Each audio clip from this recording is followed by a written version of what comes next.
losing in the NBA Finals. How far did they fall? The worst record after an NBA Final appearance. And that was the Minneapolis Lakers, who 1960 had a 25-50 record after losing to the Boston Celtics in the 1959 NBA Finals. By the way, that Celtics win in 1959 started a run of 8 straight NBA Finals by the Celtics. Wow. The Minneapolis Lakers were owned by a guy named Bob Short, and there was a lot of financial uncertainty, relocation. Of course, the team did move to Los Angeles. If that name Bob Short sounds familiar, he was the owner of the Washington Senators, and they fell hard times under his leadership and relocated to Texas. All right. And if you can name any players on that Minnesota team, you could get us on X. Do it. Hit us up on X. Ben Rabia would have George Mikan was on that. Well, you know who was on that? Elgin Baylor. Wow. Nembhard, right wing, down low. Siakam spins, baseline, weaves inside, and one. And Champagnie, I believe it's Champagnie with the foul. Yeah. And that's an early foul like Friday night. Well, you got some interesting early matchups to talk about, Dave, because Champagnie has the assignment on Pascal Siakam, and Keyshawn George, who's another really good defender. He's starting on Mathurin. So those are two matchups you got to watch for.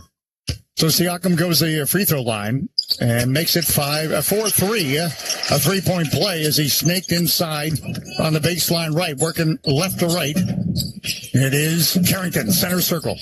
Right of the circle, C.J. McCollum, guarded by Nembhard. McCollum puts the ball in for Gainbridge Fieldhouse Logo on the right side. Now bounce pass, George, top of the key, fouling, gets in the paint, fades, right side of the lane, no, battle for the rebound, Siakam and Bagley. Bagley, a couple tips, but he tiptoed on the baseline, but great hustle by Bagley.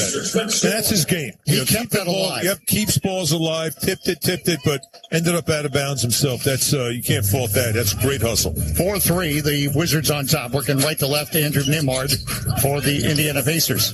Right of the circle, Mathurin, right elbow, guarded by George, denied, back out from Nembhard.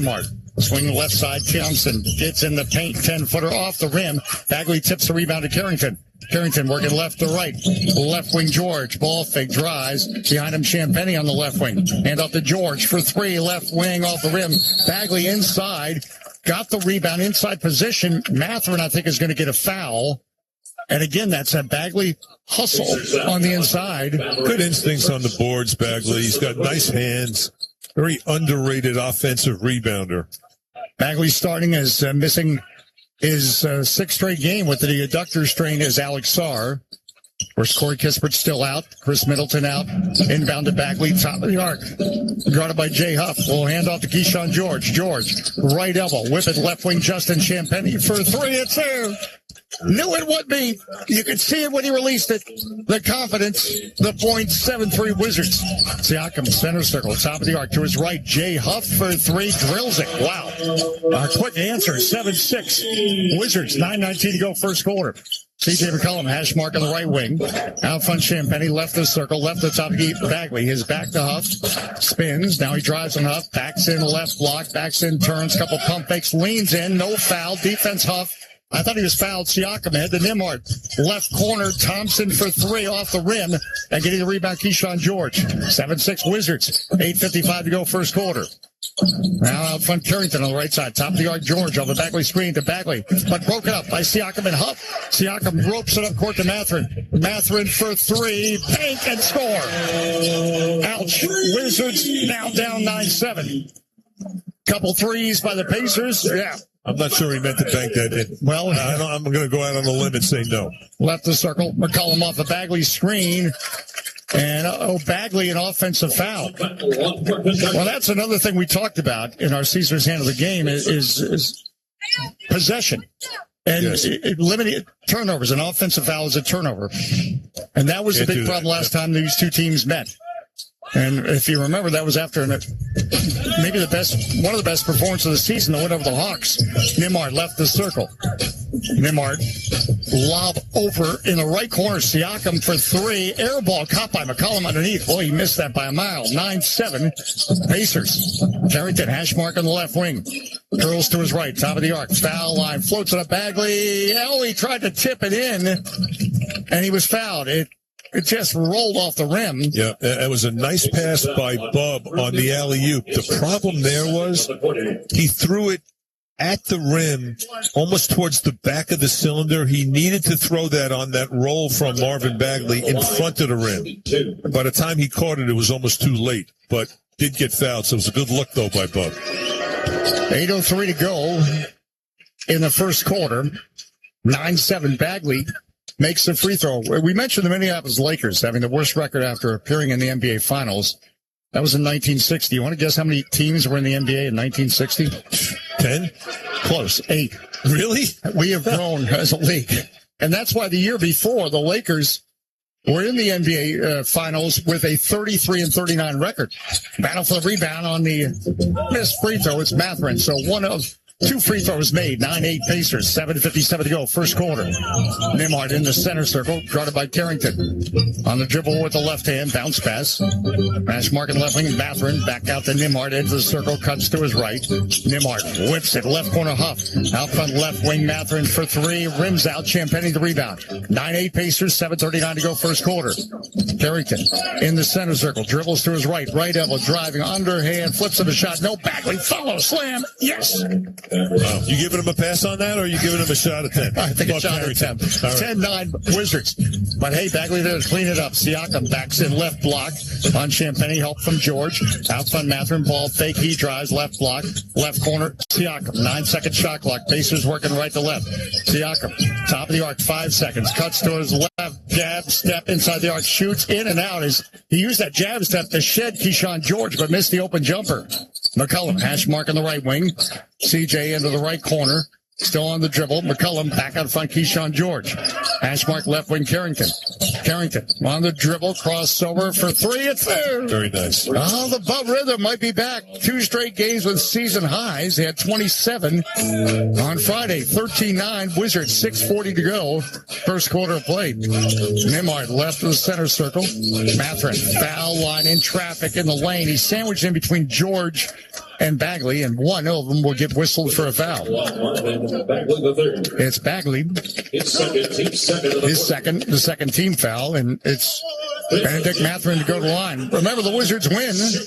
Almost did on Friday, but the next day it's $2.50 Big Mac only on the McDonald's app. And let us know on this Sunday if you're listening on an app. So easy. Again, right there for you on the Washington Wizards app. You just click radio. Free throw made by Benedict Mathurin. 13-10 the score. Tristan Vukcevic is in for the Wizards. And Tristan, of course, you want Alex Sarr back, but certainly he's getting more playing time with Alex Sarr out of the rotation. So with Siakam taking a breather here, you want to make sure that you don't. The ball's going to go to Mathurin every time. You got to collapse on him. Second free throw made, 13-11. Now right elbow, McCollum drives the basket, reverse with a left hand, left side, and scores to Lou J. Huff, a shot blocker. 15-11 Wizards. That was well done by C.J. McCollum. Now they work it around the perimeter. Mathurin on the right side. Jarris Walker is in. Mathurin at the right block as Walker came in for Siakam. Out front, Huff tip and stolen by Champagny. Foul line to the basket. Finger roll. Oh, he missed. I thought he was going to slam it. And so did everybody in the arena. He missed the finger roll. Left elbow. Nembhard drives to the restrictor. Throws up the shot. No. Rebound underneath Nembhard. It's blocked by George. Nembhard finds right corner now. Walker drives. Euro step in the lane. Puts up the shot with the right hand. Scores and cleans up a broken play. 15-13 Wizards. Champagny got caught in the middle of, do I dunk it? Do I lay it off the glass? Do I lay it straight in? Those 3 things, he got caught in the middle. Missed it. McCollum drives, harassed by Nembhard, turns the baseline left, shoots, scores. McCollum was harassed, but he would not be denied. 17-13 Wizards, 5:25 to go first quarter. Nembhard gets downhill, going to the basket, goes, reverse, misses, follow slam, Jarris Walker. And a timeout by the Wizards, 17-15. The Wizards by 2, but again, Nembhard had too much space. He was able to elude a Keyshawn George block by going reverse, and Jarris Walker cleaned it up. All right, gang, early days here on this Sunday afternoon in Indianapolis. Hey, maybe we're part of your NFL Sunday on TV. Let us know how it's going for you at Dave J Sports, at Glenn Consor on the Washington Wizards Radio Network. Johnson back with Twin Consort Cambridge Fieldhouse. Look at it. A lot of youngsters, 1 and 2 year olds with headphones on. I'm thinking, those got to be young radio listeners. And I think the headphones are to cancel out the noise. They are, but you know what's great? There's a lot of young kids tonight. Yes. Look, it's Sunday, 3 o'clock. No school. Got school tomorrow. They can get home nice and early from this game. Good to see. The only thing nerve-wracking is Alan Benjamin, my good friend and wonderful engineer, his nap time on Sundays is usually 3 o'clock. So that falls. Well, that was the start of the game here, but he's still awake. Well, he was in a fetal position about 5 seconds ago. Hey, Ben Raby's with us as well this afternoon. Good to have Ben on the legend, you mean? The legend, Ben Raby. Yes. As our friend Brian Alvin doing the Capital City Go-Go Delaware Blue Coats game in Washington. And I told you when the halftime score, that one was 71-57. Yeah. Go-Go. I guess no defense at all. Well, in that either they're shooting lights out, or there's 0D. Yeah. One of those two. We'll update you on the Go-Go. And by the way, what about the pace of that game? The pace of that game must be, no one's walking it up. Maybe it's 2 Paul Westhead disciples. There you go. Coach of that game. Hey, Cornell hockey fan, always supportive and believes his young team can get a road win.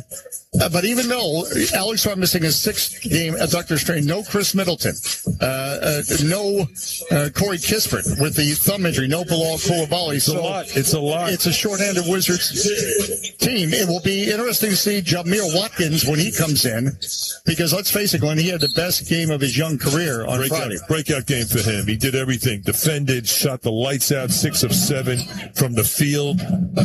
Working left to right, Carrington brings it up. Wizards up 17-15.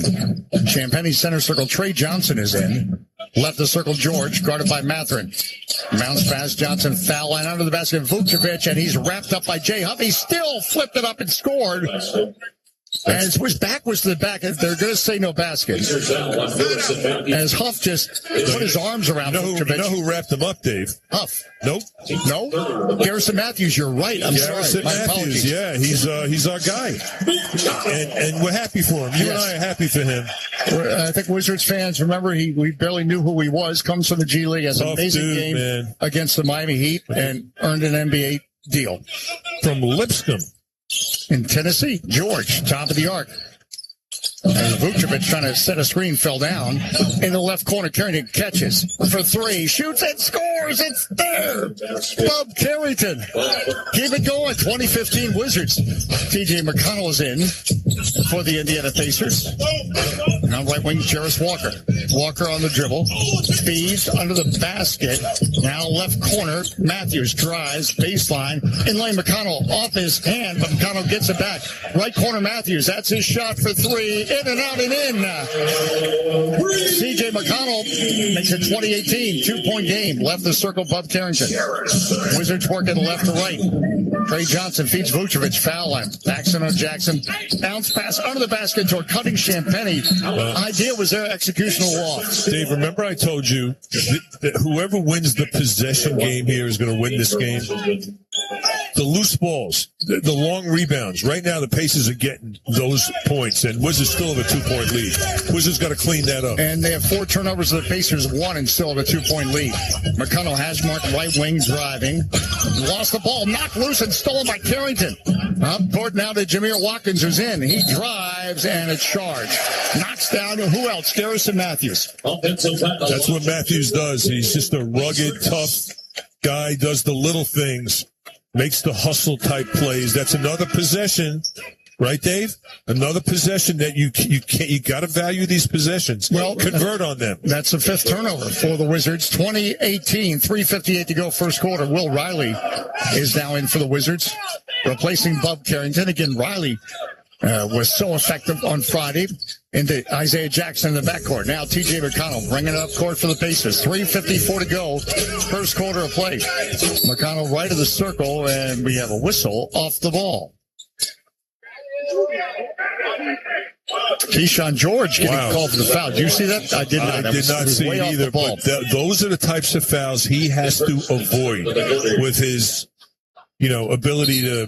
Not an ability, disability to get. He gets in foul fouls. Yeah. His average fouls per game, basically 5. Jackson inbound right side into McConnell in the center circle, and we have Tony Brothers calling a foul on Jamir Watkins as he was tangled with Benedict Mathurin. His second. That'll be the fourth team foul. It'll be side out now on the left side. Pacers working right to left. As this game snarls to a crawl. Jackson left sideline inbound the ball. Vucevic on the guard. Jackson out to McConnell, edge of the circle, big Pacer logo. McConnell, top of the arc, spins, foul line. Right wing outside the arc, Matthews for three. Got it. Again, that's his second three. Pacers up 21-20. Inbound now in the backcourt to Johnson. McConnell putting the pressure on. It's all about McConnell's ability to get and touch the paint and kick out. Keyshawn George, bounce pass, cutting Watkins, hangs in the air, bank and score. Very nice. As he went right into the chest of Isaiah Jackson, showing his offense, 22-21 Wizards. Did a nice job making that adjustment. McConnell lost the ball as he was driving. He came off the screen and thought he had an open path to the basket and just lost the dribble. 22-21 Wizards. A delay of game was just issued to the Pacers. So, and I thought that was either a delay of game or a technical, but they gave him this delay of game. Center circle, Keyshawn George. Cuts to his right. George, right block. Left wing, Trey Johnson open for three. It's there. Very nice. Bringing up 25-21 Wizards.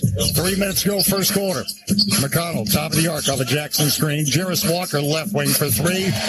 Right back at you. 25-24. It's a 1-point game. Wizards. Keyshawn George, Gainbridge Fieldhouse logo on the right side. George on the dribble, goes at Walker, foul line. Left wing Vucevic for three, off the rim, no. And the rebound, Jarris Walker. 2:36 to go, first quarter, 25-24 Wizards. Walker goes at George, tries with the right hand, left side, missed the layup.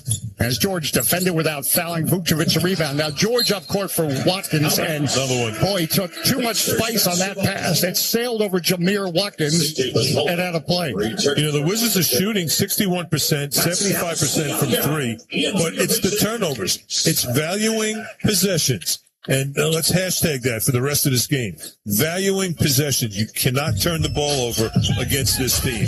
And they're shooting so well. Look how close the game is. It's a 1-point Wizard lead. It should be more. McConnell, hash mark on the left wing. Guarded by Trey Johnson. Now Siakam on that left wing. Backs in the left of the lane. Goes at Watkins. Spins. Now trying to dig it out with Trey Johnson. He feeds McConnell baseline left and scores. Almost stolen, but instead McConnell from Siakam for two. And the Pacers lead 26-25. McCollum, right of the center circle, curls to his left. Bounce pass for Vucevic. It was kicked, though, I think, by Isaiah Jackson. You got TJ on CJ. So we got to make sure we clarify what's happening on that matchup. Now, Garrison Matthews goes out, but he did his part. 6 points, drew a charge. Prevented Vucevic from his easy slam. He's just blue collar. If there were blue collars in basketball. Into McCollum, edge of the circle of a Vucevic screen. Right of a Vucevic open for three. Top of the arc. No, boy, he's got to make that. Isaiah Jackson the rebound. Pacers lead 26-25. McConnell, hash mark on the left wing. Foul line. Inside the foul line. Shoots line drive. No. Battle for the rebound. Pops out to McConnell. Short jumper good. All right. Second Pacers chances go up by three. and turnovers. We talked about it. And right now it's going against the Wizards. Trey Johnson out front for three. Oh, it's there. Nice. Oh, he drilled it. He caught it, turned, shot, scored. We're tied at 28. A minute and 17 to go here in the first quarter. Hash mark on the left wing, TJ McConnell. On the dribble with the right hand. McConnell cuts to his right, top of the key. McConnell still on the dribble, edge of the circle, Walker. Left wing, Siakam. Goes at Watkins. Curls off 1 foot, puts up the shot. No foul by Watkins, misses. Vucevic gets it. Vucevic on the run, driving to the basket, underhand, and one! Tristan Vucevic, Magic Johnson-like. He just went all the way up the court. Kept dribbling, kept going, ended up scoring, and he's at the line. You know, great players change direction in the open court. He did that beautifully. Coast to coast, he got the defensive rebound, changed direction, and was able to finish. 30-28 the score, and Vucevic at the free throw line. But, wow, what a response by Vucevic. And he makes it a three-point play, 31-28. Final minute of this first quarter. 52 seconds left. Center circle, McConnell. on the dribble with the right hand. Or spreads. Now to Matthews, edge of the circle, back to McConnell. Dribbles over the right wing. Feeds Matthews under the basket. Right corner. Walker, he drives in the lane. Running, jump hook right hand. From the right block is good. 31-30. 33 seconds left here in the first quarter. McCollum cuts to his left. McCollum left wing outside the arc for three. No. And the rebound secured by Isaiah Jackson. Shot clock and game clock, there's less than a second difference. The Wizards lead 31-30. McConnell in the center circle. Guarded by Trey Johnson. Block is down to 10. Floor is spread. Matthews coming out the center screen. McConnell to Matthews. Right wing. Driving. Back out front. Tipped and then gotten by Isaiah Jackson. Jump hook. No. Second effort. Yes. 1.3 to go. 75-footer by Will Riley. Oh. Short, and in the end, Isaiah Jackson's putback is the final mark of the first quarter. And the Pacers get out of the first quarter with a 32-31 lead. All right. Here we go. The Wizards and Pacers locked in a one-point battle here at Gainbridge Fieldhouse. And we're so glad you're with us on this Sunday afternoon. Back in a moment on the Washington Wizards Radio Network.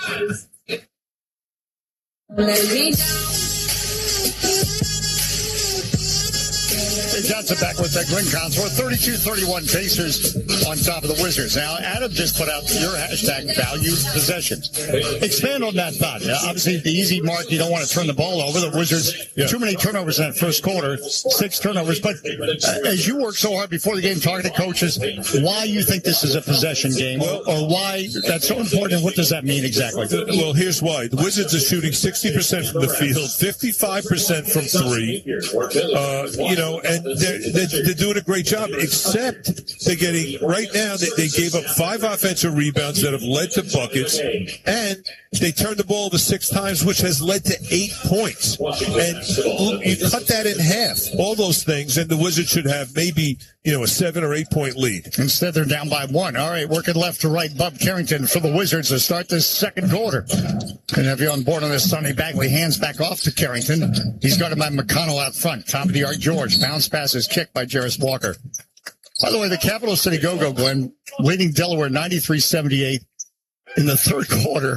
Man. And they're shooting 15 of 32 beyond the arc. That'll help. I love it. Our friend Brian Albert calling that on Monumental Sports Network, so you can multitask with that. Cody Toppin doing a great job coaching that team. And he showed A.J. Johnson just a moment on the screen. I hope he's having a good game. George, bounce pass to Riley, left the circle. Will, driving, left block, feeds Bagley, unblocked by Jackson. The jump hook by Bagley, top of the restricted arc, spotted away by Isaiah Jackson. 32-31 Pacers. And we have a whistle.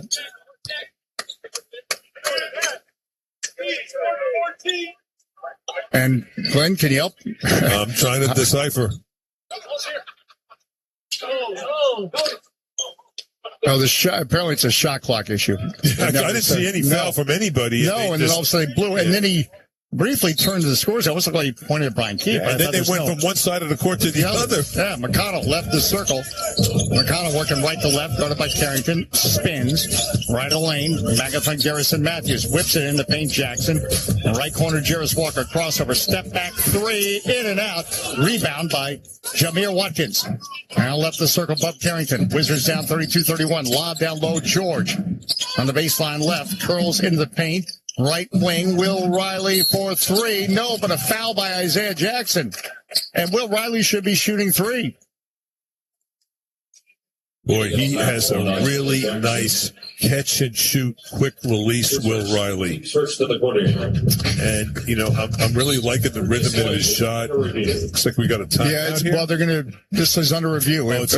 Because Isaiah Jackson could be. Common foul on a 3-point field goal attempt. The play is being reviewed to see if it's potentially flagrant. If Isaiah Jackson's foul of flagrant on Will Riley. Usually what happens there, Dave, is when someone goes up for a shot like that, if the defense's feet land underneath the shooter's feet, that's when they review it. Well, they're going to review it as, that was Tony Brothers, who, by the way, gives the best explanations in the NBA. And I got to tell you, I don't know, man. That was close. Yeah, you know what? His feet did get underneath. Now that I'm looking at the Jumbotron here is the size of Milwaukee, by the way. We got a good view of it. I think maybe he did. His foot definitely went under, and he might have. Well, He got lucky he didn't turn an ankle on that. Hang on. Tony Brothers is about to give us the explanation, we think. A lot of discussion. After review, the foul on the floor is a reckless closeout, resulting in a flagrant foul penalty. 1. There will be 3 shots plus possession out on the side, and this 24 seconds shot clock will go to 24. Yeah, you got to be careful on those. The reason that's so important is like so many guys could really roll his ankle. I just saw the clear view of it there. Wreck an ankle coming down. Yep. And if you're a defensive player, you want to run it, the shooter out there behind the 3-point line, but you can't do it with your feet. You got to do it upper body. 19-year-old Will Riley makes the first free throw. We're tied at 32. I got to tell you, Dave, Bub Carrington's rhythm of his shot, when he went through that little bit of a slump earlier this season, he now has great arc on his shooting. So he's getting his legs underneath it more. I really like what I'm seeing from Bub and Will. Well, and the constant there is Riley makes 2 or 3, but at Wizards' possession, their expressions and their approach never changes. Yeah. And Bub Carrington, you can look at numbers and et cetera, but how he approached the game, every game, stayed the same. Carrington, edge of the circle, off the inbound, 33-32, Wizards lead. Carrington, a couple pump fakes, takes the 3, left wing off the rim, rebound. Jameer Watkins, he flied in and got it. Back up Riley. Riley, left elbow, foul line in the paint. His running jump hook, no good. Isaiah Jackson grabs a rebound, then swung his arms around and knocked into Will Riley. And I think that's a good call because I think it was a bit unnecessary, his swirling motion. 33-32. Rick Carlisle is. I think he might challenge it, though. Yeah, they're going to challenge it. The ruling on the floor is an offensive foul. The play is being reviewed to see if it's potentially flagrant. Yeah. It's not challenged, potentially flagrant. Yeah. All right, hang on, gang. We'll stay here. 10. You don't want to go anywhere? I don't want to go anywhere. 10:46 to go. I don't want to miss Tony Brothers' explanation. So 10:46 to go. We're not even knocked off 2 minutes of the second quarter. Rick Carlisle was saying that Will Riley embellished it when he got hit with that, with the ball on his face. Well, we're looking at a replay, and he might have embellished it. As the arm swung around, although as you hear the reaction, fans are saying he embellished it. Now this is, I'm not a video expert, but they're slowing this down so slow. If Will Riley doesn't make a motion with his head backward, he's got a bloody nose right now. So I think he was getting out of the way, but it wasn't a flagrant. Right. So not a flagrant. He didn't hit him. There was no contact. Correct. He was getting out of the way, but it was nothing Will Riley did wrong because you're going to end up with a bloody nose. And I've ended up with a few in my lifetime. 33-32. I'm sure you have too. Look at my face. Yeah. Now we're waiting for the official word. After review, the call on the floor is upheld. It's an offensive foul, which is a common foul. It'll be Washington ball on the side. But not a flagrant. Right. 33. That's the right call. It's the right call. It gives us also a chance. Ben Raby is with us this afternoon. To talk about how iconic Ben Raby is? I just want to get a travel advisory in. Because he visited the Children's Museum with his family in Indianapolis last summer. And our man Alan Benjamin can confirm that it's one of the best children's museums in the world, in the United States, maybe the world. All right, I'm going to feed you with some info here. I worked at a children's museum in Boston when I was at BU. Wow. See? You didn't know that, I didn't know that, and yet somehow ties in. Yeah, and I made it up, but no, that's true. I did that. Left sideline, Bob Carrington. You probably made the kids cry. George, left lane, is back to Garrison Matthews. Backs in left block. Now he's double teamed, feeds Bagley, goes to basket, flips up a shot, no. And we've got a foul. And Bagley's going to line, and the referees are not gaining any friends here in Indianapolis. Siakam, though, that's a definite foul. I like how Jameer Watkins is crashing the boards along with Marvin Bagley. Both of those guys are doing a great job. That is true, though, Dave. I took a course. I was an education major, And I worked at part of the course I was taking. I worked at Boston Children's Museum. Huh. Is that the name of it? Boston Children's? Yeah. And I guess it's called the Indianapolis Children's Museum. Wow. Good. 33-32, Wizards. 10:39 to go. As Marvin Bagley at the free throw line. Bagley misses. Second free throw is a rebound pulled in by Isaiah Jackson. 33-32 Wizards. Now working right to left. McConnell left the center circle. Isaiah Jackson, top of the arc, couple pump fakes, lob down low, Siakam, right block. It's back to Watkins, now double team by Bagley, feeds it, cutting Jackson to the basket, bank, no foul, but the recovery by Siakam, bank, and score. Now the Wizards, again, they're allowing second chances, 34-33 Pacers. Giving them more possessions. That's all that means. Hashtag value possessions. Carrington over to Riley. It was almost deflected and stolen away. Riley, foul on drive, and he traveled. He lost his footing as he tried to get his pivot foot set. Dave, we talked to Brian Keefe before this game about, the ability for the Wizards to get to the free throw line. They've gotten there 8 times, but they're 4 of 8. McConnell in the right corner, circles out front, foul line, gets in the paint. The left corner, now Jarris Walker guarded by Keyshawn George. Out front, Siakam left the circle, 7 on the clock, Watkins on him. Siakam, right elbow, spins, phase, right side of the lane, no and one, but a foul by Jameer Watkins. 34-33 Pacers. Play like that is what really hurt the Wizards last game, where they ISO'd Pascal Siakam. He took 2-3 dribbles. There was no help, and Jameer fouled him. But you can't let him take 2 dribbles without blitzing him. You mentioned that free throw shooting for the Wizards. Marvin Bagley has missed 3 of those 4 missed free throws. And this is the 4th attempt. They're 3 of 3 from the free throw line. Wizards have gotten there 8 times. They're only 4 of 8. That's Siakam makes the free throw. Clean that up. 35-33. On the positive, Wizards only have had 1 turnover in this second quarter. Yes. We still have 9:37 to go in the second quarter. Should actually hear Siakam's ball bounce as he made that second free throw. 36-33 Pacers. Carrington through the center circle. On the dribble. Cambridge Field has the right side. Champagny right at the top of the key. Bagley. Bagley. Right elbow. Spins. Top of their strict arc. About a hook with the left hand is good. He saw room to take advantage. 36-35 Pacers. Siakam on the right wing. Running by Champagny right of the lane. Backs in. Spins. Bank. Score. Tough shot. Well, 38-35 Pacers. That was well defended. Champagny left corner for 3, rims out. Isaiah Jackson the rebound. Pacers 38-35 lead. Jarris Walker left the circle. Feeds down McConnell right of the center circle. Isaiah Jackson on the right wing. Guarded by Bagley. Hands off McConnell. Drives baseline. Gets under the basket. Out from Matthews. To his right. It's Jarris Walker. Open 3. No. And Keyshawn George secures the rebound. George center circle. Left wing Carrington for 3. No. Rebound kept alive by Champagny. Will Riley gets it. Puck back is good. Tough shot. And they thought Will Riley might have been fouled. 38-37 Pacers. McConnell left the center circle. Rick Carlisle calls a timeout. You know what was nice about that possession? It was a secondary break. They pushed the ball up the floor. Bump was on the wing.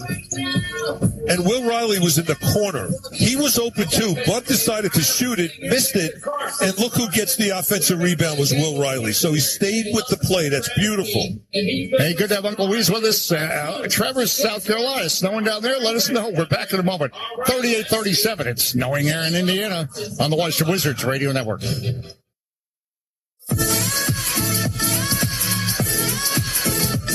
Dave Johnson back with Glenn Consor and you. 8:28 to go here in the second quarter. The Pacers with a 1-point lead on the Wizards, 38-37. Wizards trying to clean up that turnover number. They got too high in the first quarter when they did have 6 turnovers in the first quarter. Again, this Pacers team, NBA Finals last year, but about this year, not so, because the Pacers dealing with not only the Tyrese Halliburton injury, but they've really been affected affected by the Miles Turner departure to the Bucks, as a center position very inconsistent. Yeah, well, we are brought to you real quick by Capital One, offering checkings and savings accounts, no fees or minimums. What's in your wallet? We hope Capital One. Glenn? Well, we're talking about valuing possessions, and we got a really close game here. Pacers up by 138-37. Second chance points, advantage Pacers 10-7. Points off turnovers, Pacers advantage 10-3.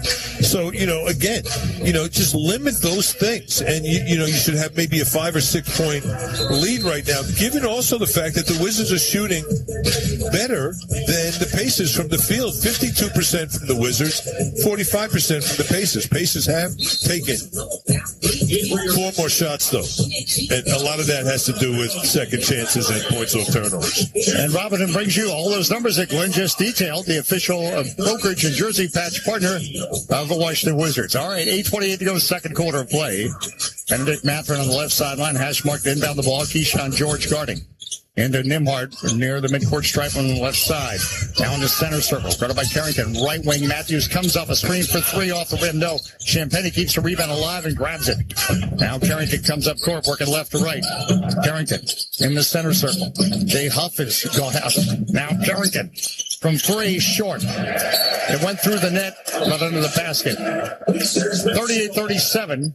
I mentioned the center position. Jay Huff, by the way, is averaging 2.5 blocks a game. Leads the NBA in block shots. You know what, Dave? He's a great story. He really is. 5 years at Virginia. Yeah, 5 years at Virginia. He was on, Wizards G League team and on the go-go. He worked hard. He's 27 years old, and he's got an opportunity here. He's made that adjustment to the pace of the Pacers. Undrafted, but now starting. Foul line Nembhard. Behind him, Huff. Ball fake. Huff steps to his right. Right wing Nembhard, 5 of the clock. Gets in the paint. Blocked by Bagley or George. Regardless of block, George gets it center circle. Foul line. Drives. The outs pass. Cutting Riley. Slices left side and scores. Boy, George got under the basket, realized bad angle, and he found Riley cutting, scoring, and the Wizards leading 39-38. 7:29 to go, second quarter of play. Heads to the circle, Nembhard. Bounce pass, foul line Siakam, cuts to his right, denied by Bagley in the paint, out to Nembhard for 3 off the rim, and Justin Champagnie the rebound. 7:15 to go, second quarter. Wizards went zone there, they collapsed on Siakam. Carrington gets the right wing out front, now Champagnie drives, bag, no, Bagley in traffic, grabs the rebound out to George, left of the circle, and now a travel by Keyshawn George. Unfortunate because Bagley had to work off 3 Pacers to grab that rebound. Another turnover, another possession you're going to want back. 8 turnovers by the Wizards now, 2 in this second quarter. Tell you what, Champagnie's done a really nice job on Siakam so far, even though he has 9 points. 39-38 Wizards. Johnny Furphy is in, edge of the circle. Nembhard left the circle. Nembhard off a Huff screen. Foul line denied by Will Riley. Back to Jay Huff. Fakes a 3. Left wing Nembhard, 3 on the clock. Gets the left elbow after the jab step. Misses. Long rebound in the corner. Secured by Keyshawn George. 39-38 Wizards. 6:34 to go. Second quarter. Bob Carrington now in the center circle. Carrington guarded by Mathurin. Bounce pass George. Left wing. Driving on Ethan Thompson and a foul. So Ethan Thompson a foul on Keyshawn George. I think it's going to be side out. It will be 39-38. And that's the Pacers' third team foul. C.J. McCollum is back in for the Wizards. Well, let's see. We have Bub Carrington, Marvin Bagley, McCollum, Riley, and Justin Champagnie. Your Wizard lineup. Carrington, left sideline into Riley, left the circle. Hand off to Carrington. Carrington, Cambridge Field logo right side. Into McCollum, center circle. Guarded by Nembhard. Bounce pass to Bagley. Hash mark on the left wing. Hands off to Will Riley. Riley, hash mark left wing for 3 off the rim. Rebound brought in by Johnny Furphy in traffic. Now Mathurin working right to left. Top of the arc. Now the cutting Jay Huff goes reverse over the shoulder right into the left side. Scores. A silky move by the big man. 40-39 Pacers. 5:54 to go here in the second quarter. I'm sure it makes those Wahoo fans happy. Or Virginia Cavalier. McCollum left the circle, spins off a Bagley screen, probes, foul line, right side, bang, too strong. Bagley rebound, put back. Good. Well, C.J. McCollum took a tour of the basketball court and almost made it. Bagley secured it. 41-40 Wizards. Out front, Huff for three. Misses badly. Comes off the glass. Now Riley. Lob up court. Carrington. Right corner for three. No. And the rebound, Jay Huff. Working right to left the Pacers. 5:18 to go. Second quarter. 1 point game here in Indianapolis. 41-40 Wizards.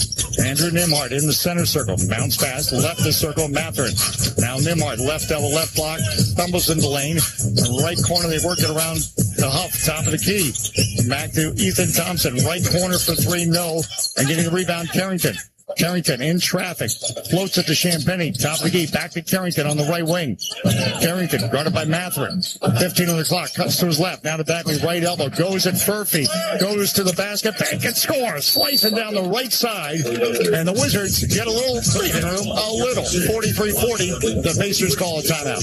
Boy, I tell you, Champagnie tonight, he only has 3 points, but he's got 6 rebounds, and I like the work that he's done defensively tonight.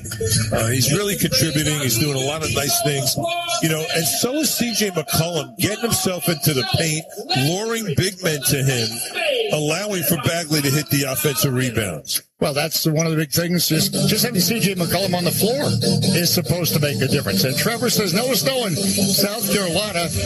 They've got 54 degrees in South Carolina. We've got 11 degrees here in Indianapolis. Back in a moment on the Washington Wizards Radio Network. Dave Johnson back with Glenn Consor and you at Gainbridge Fieldhouse, Indianapolis, Indiana on this Sunday afternoon. Don't often have the Sunday games this time of year because of the NFL. Hey, we want to remind you to think O'Reilly Auto Parts for all your car care needs. Get the parts and services you need from fast from the professional parts people at O'Reilly Auto Parts.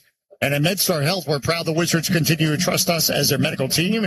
How we treat the pros, it's how we treat you. MedStar Health, it's how we treat people. Dave, I don't think we talk enough about and praise and loud the abilities and what Marvin Bagley Jr. is doing. He's got 11 points, 7 rebounds, a block on 5 of 7 shooting. And he's gotten himself to the line 4 times. He's 1 of 4. But he has been bouncy, athletic, and just playing with a whole lot of hustle. And again, part of the Marvin Bagley story, he had options in the offseason, quite frankly, but he wanted to come back here. He said it was a no-brainer to come back here.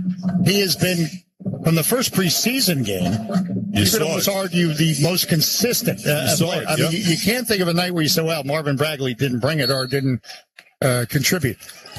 Good point by Glenn Consor. At Glenn Consor, if you want to connect at Dave J. Sports. Especially in the absence of Alex Sarr. Yeah. Edge of the circle, Nembhard, left wing, Mathurin for 3 off the rim. Rebound, Vucevic tipped it to Champagnie. Now, Will Riley working left to right. 4:26 to go. Wizards lead by 3. Their biggest lead, the Wizards 5. Riley, edge of the circle, right elbow, and Johnny Furphy the foul. Now, Will Riley looked a little bit out of control as he was driving, but bailed out by the foul. He's got a whole bunch of ball fakes, faking it with one hand like Rondo used to do, and pump fakes like Bird used to do, and he's got all that stuff in his bag. Well, we put a video to audio of his assist to the Marvin Bagley slam. Right elbow, Riley now throws out front. Vucevic for 3 off the rim. No. Champagnie skies, gets a rebound, goes for the putback, misses second ever. Yes. Love that. Wow. Justin Champagnie would not be denied. Wizards match their biggest lead, 45-40. That's pure grit Champagnie. Now out front, Jay Huff, top of the arc. To his left, it's Mathurin. Mathurin curls to his right. Right elbow, driving. Right block, bang. No. Rebound, swatted out front to Ethan Thompson. Hash mark right wing, Furphy. They swing it to Huff, top of the arc for 3. A second chance 3. That hurts. 45-43. Wizards, 3:42 to go, second quarter. C.J. McCollum, right in the center circle. Cuts to his left. McCollum guarded by Nembhard out front. Back to Riley. Gainbridge Fieldhouse logo. He drives. Spins. Gets in the paint. Top of the circle. Shoots. Off the rim and in. Silky smooth by Will Riley. 47-43 Wizards. Top court now. Nembhard on the right wing. Cuts to his left. McCollum stays with him. Huff now takes a 3 from the right wing. No. Furphy flies in. Tries to get the rebound, but Trey Johnson does instead. Johnson, a Wizards rookie, left the circle. Now cuts down to the left corner. Step back 3. It's there. corner. Oh, man. Leading to his left, shooting to his right. Trey Johnson gives the Wizards the biggest lead, 50-43. That was a tough make because he was fading back. A lot of step back moves, you're not fading away from the basket. Left elbow, Mathurin, Euro step into the paint, flips up the shot and scores from about 10 feet. Too easy. 50-45 to get some pain points there. 2:37 to go, second quarter. McCollum right of the circle, bounce pass Johnson. Right elbow, couple pump fakes. Bounce pass, left elbow, Vucevic, turnaround. Jumper is good. Tristan makes it 52-45. Again, the Wizards up by 7. Let me explain how hard that shot was that Trey Johnson makes. A lot of times, step back moves, Dave. You take a dribble, you step back. You're not fading away because you're going straight up and straight down. That was a step back where he was falling into the Wizards bench and he made it. That was tough. And you know what the best part? It was in front of the Wizards bench. Yep. That's the other part we didn't have a chance to describe. They were going nuts. They were going nuts. Well, we always are. We're back in just 30 seconds on the Washington Wizards Radio Network.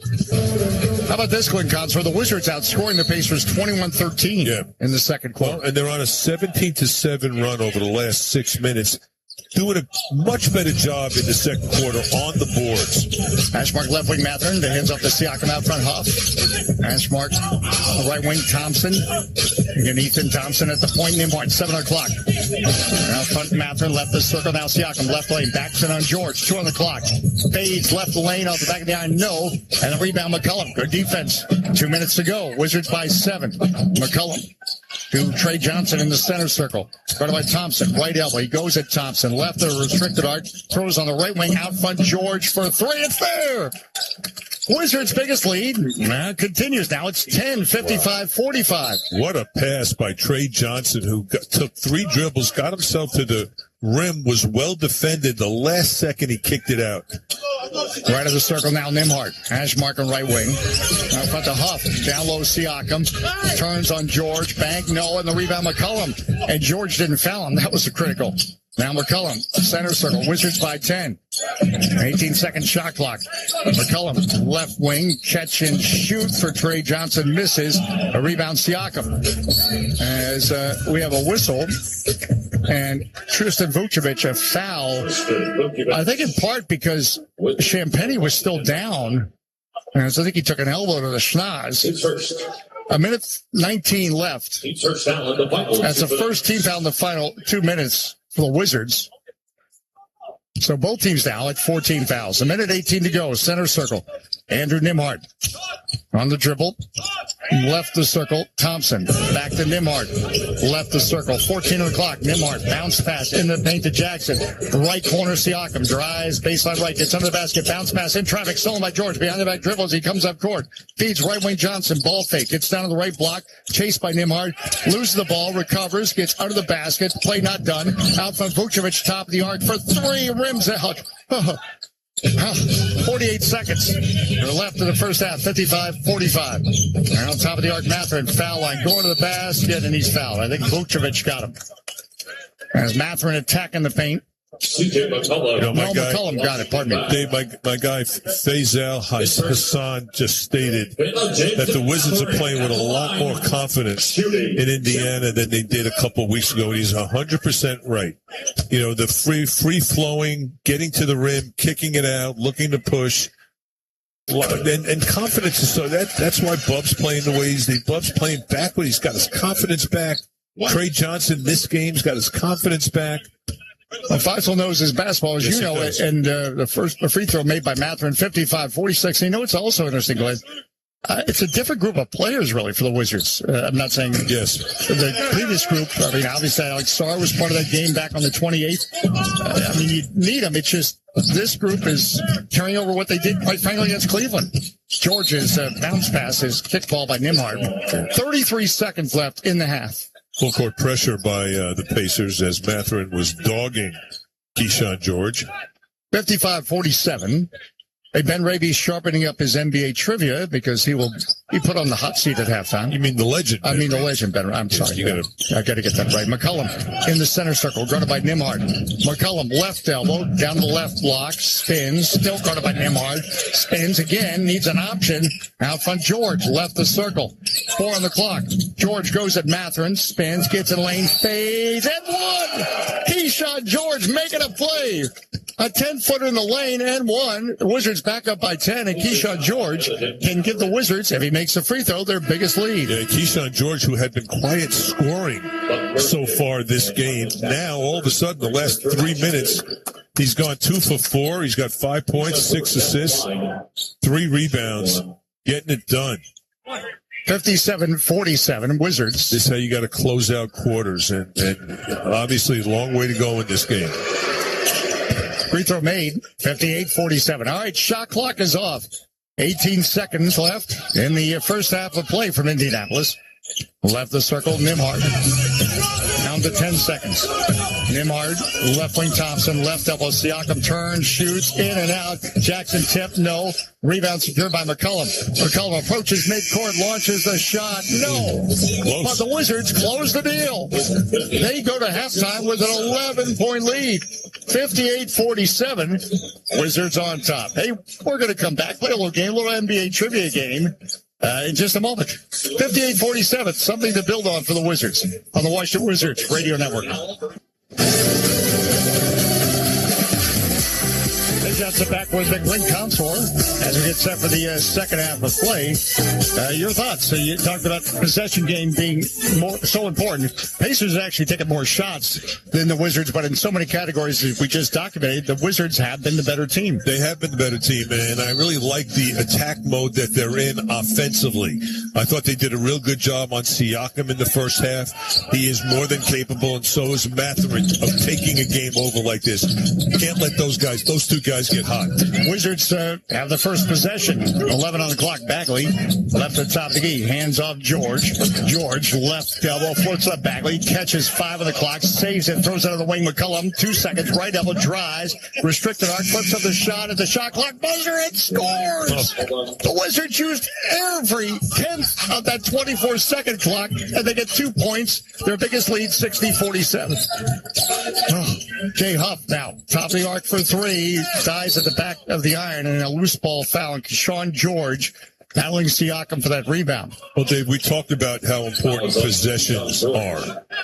If the Wizards could continue to really limit second chance opportunities and cut their turnovers in half, they'll have a real good chance of winning. Nembhard on the right wing, guarded by Carrington, down low Siakam, guarded by Justin Champagnie. Backs in, right block, backs in, feeds right wing outside the arc. Nembhard for 3, no. Rebound, volleyballed around. McCollum secures it. Now McCollum working right to left. 60-47 Wizards.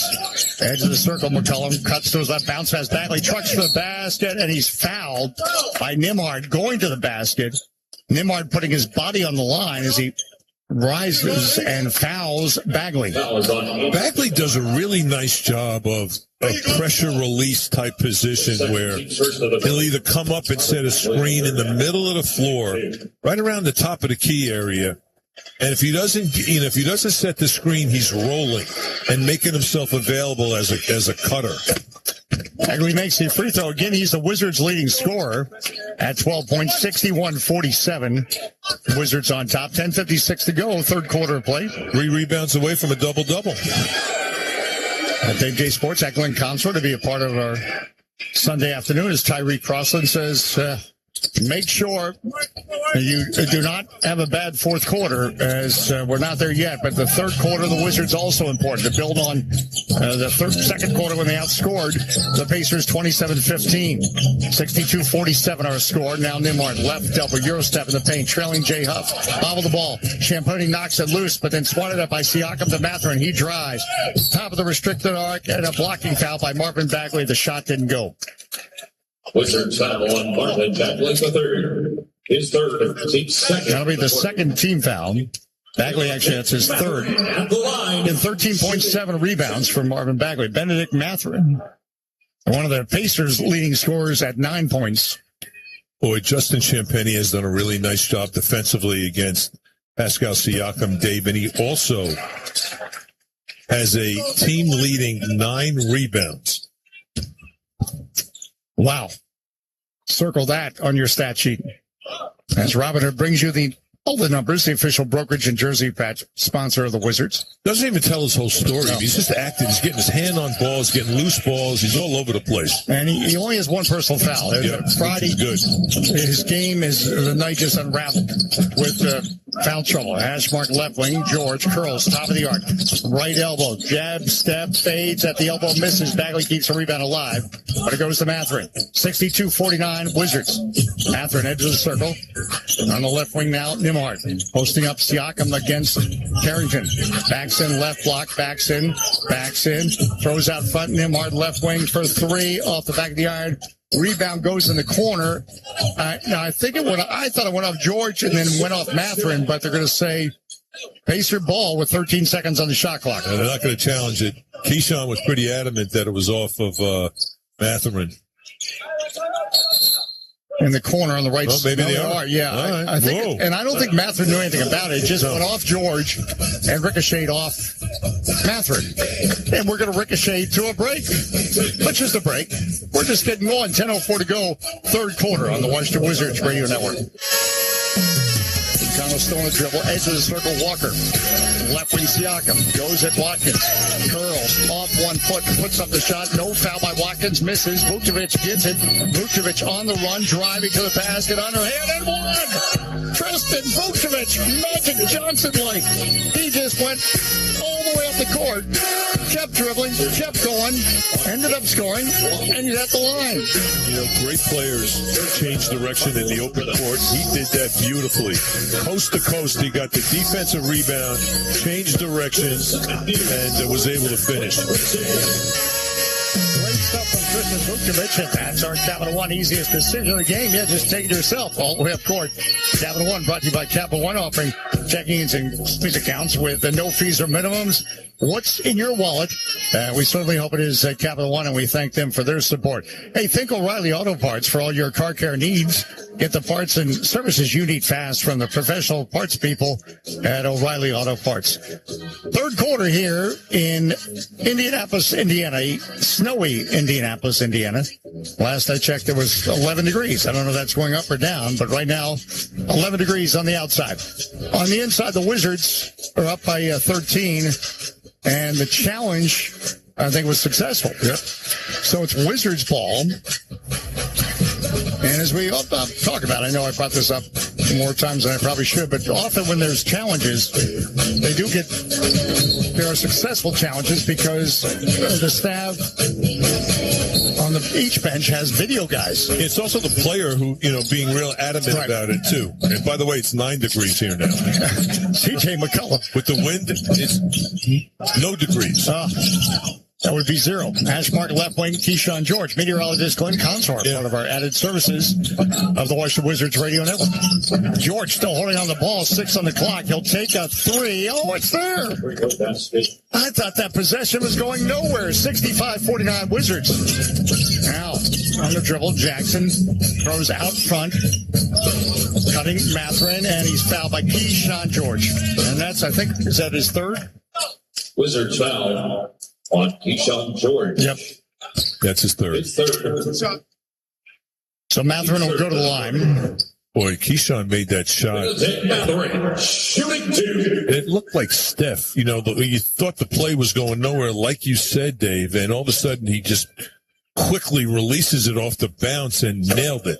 Mathurin makes the free throw. 65-50. Again, the Wizards' biggest lead, 16.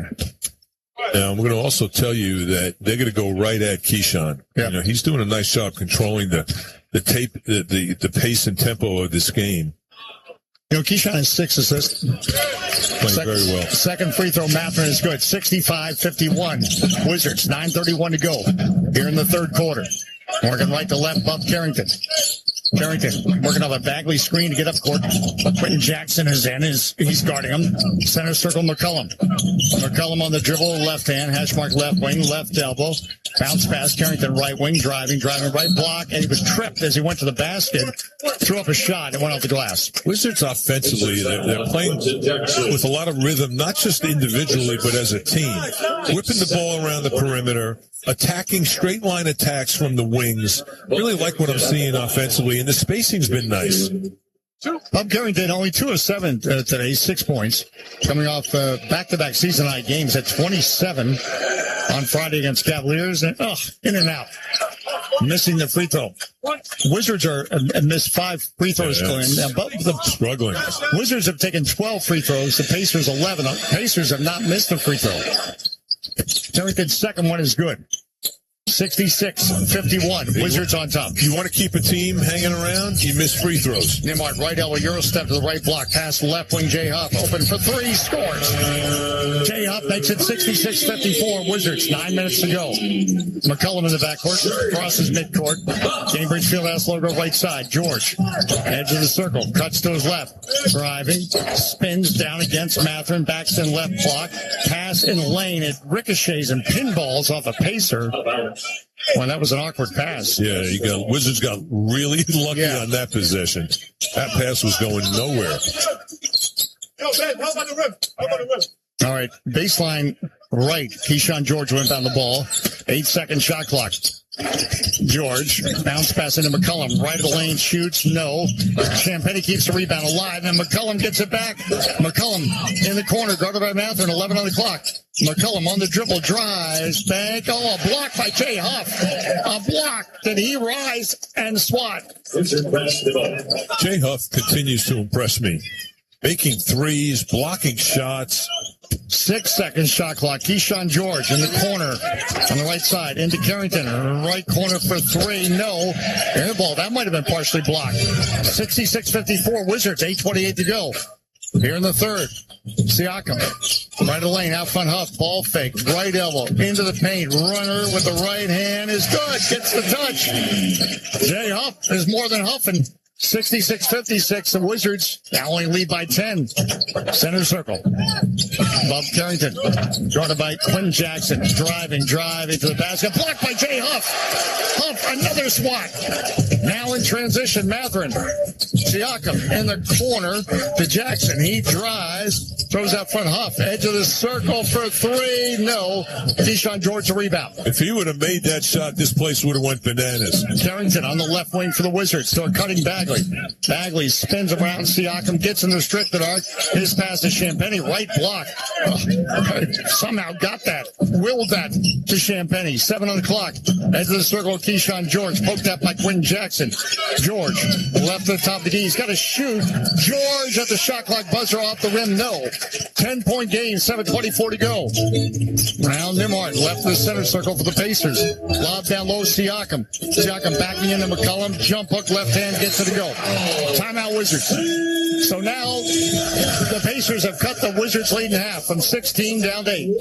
Jay Huff has taken this game over, Dave. Blocking shots, making threes, keeping balls alive. That was a smart play by the Pacers as C.J. McCollum, because he ran back on defense, ended up defending Siakam in the low post. It was a quick hit. They saw the mismatch, and Brian Keefe called timeout. All right, gang, hang in there. The Wizards up by 8. 66-58 on the Washington Wizards Radio Network. Hey, Johnson, Glick, Contour. It's our Sunday afternoon basketball get-together with you. Wizards right now up 66-58. Their biggest lead was 16. We have 7:15 left in the third quarter. Third quarter, the Pacers have, it's close. They've outscored the Wizards 11-8 to help trim the lead. As you mentioned, Jay Huff for the Pacers. Now he has 13 points on 5 of 9 shooting, including 3 of 7 and 4 blocks. And he was a shot blocker. We noticed that with the G League when he played with the Capital City Go-Go. If you don't remember him as a former Wizard, he had 7 games in the 22-23 season. had a couple other stops around the league. And again, he's example number probably 100 of a guy who has an NBA career going right now because of the G League. Yep, because of the G League, he's developed his game. Give him credit. He's a great story, Dave. This is 12th straight game with multiple blocks. He leads the NBA. If you would have said to me in the beginning of the season, you know, who's going to be the leader in block shots in the NBA, you wouldn't think Jay Huff. That's not an understatement by any stretch. 66-58 Wizards. All right. And I love stories like him. Yeah. Underdog. Well, again, I emphasize the G League. Makes that happen. Otherwise, he's overseas somewhere. Right to left, C.J. McCollum through the center circle, guarded by Nembhard. McCollum bounce pass Vucevic. Out front on the right side, guarded by Huff, top of the key, hands off to George. 9 on the clock. Bounce pass down low, Vucevic. Curls and lane, couple pump fakes, and did he travel? Picked up his pivot foot on the turn when he went a little... He picked up his pivot foot as he went into that fade that he does in the lane. All right. Nembhard, right of the circle, trailing Siakam. Siakam, right elbow. Denied by Champagnie. Back up on Nembhard. Top of the arc, Siakam. On the right wing, Mathurin for 3. In and out. Rebound, Bob Carrington. Carrington working right to left for the Wizards. Carrington left the circle to Vucevic, left elbow, driving the lane, stripped to the ball, getting it Champagnie, almost blocked by Huff. Vucevic keeps it alive, but Huff gets it. Wizards can't score. Now Mathurin, right of the restricted arc, flips up the shot. No, misses the cylinder as Vucevic came in late and harassed. Now McCollum crosses the timeline in the center circle, guarded by Nembhard. 66-58. Vucevic, top of the arc. Hands off to George. George, top of the key, foul line. Left wing outside the arc. McCollum, oh, it's fair. Amen and hallelujah. Needed that one, huh? 69-58.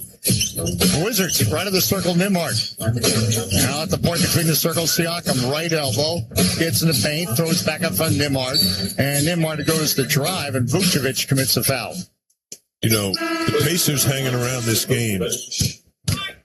Obviously, no lead is safe in the NBA, none. But the fact that they're hanging around where Siakam has yet to go bananas. You know, he only has 11 points. And he's more than capable of taking this game over. We've seen it. Left sideline, Quentin Jackson inbound the ball to Nembhard. Left the circle, 12 on the clock. Siakam, left wing off a Huff screen. Step back 3 on the left wing, and off the back of the iron, George the rebound. 69-58. Wizards up court, Trey Johnson. Hash mark in the right wing. Trey driving down to the baseline. Spins into Nembhard. A couple pump fakes. Denied by Nembhard. No foul. Transition. Quentin Jackson going to the basket. Off the rim. No. Vucevic gets a rebound, and he threw it up but didn't score. Now George. Bounce pass Vucevic. Foul line. He drives the basket. Throws up the shot. No.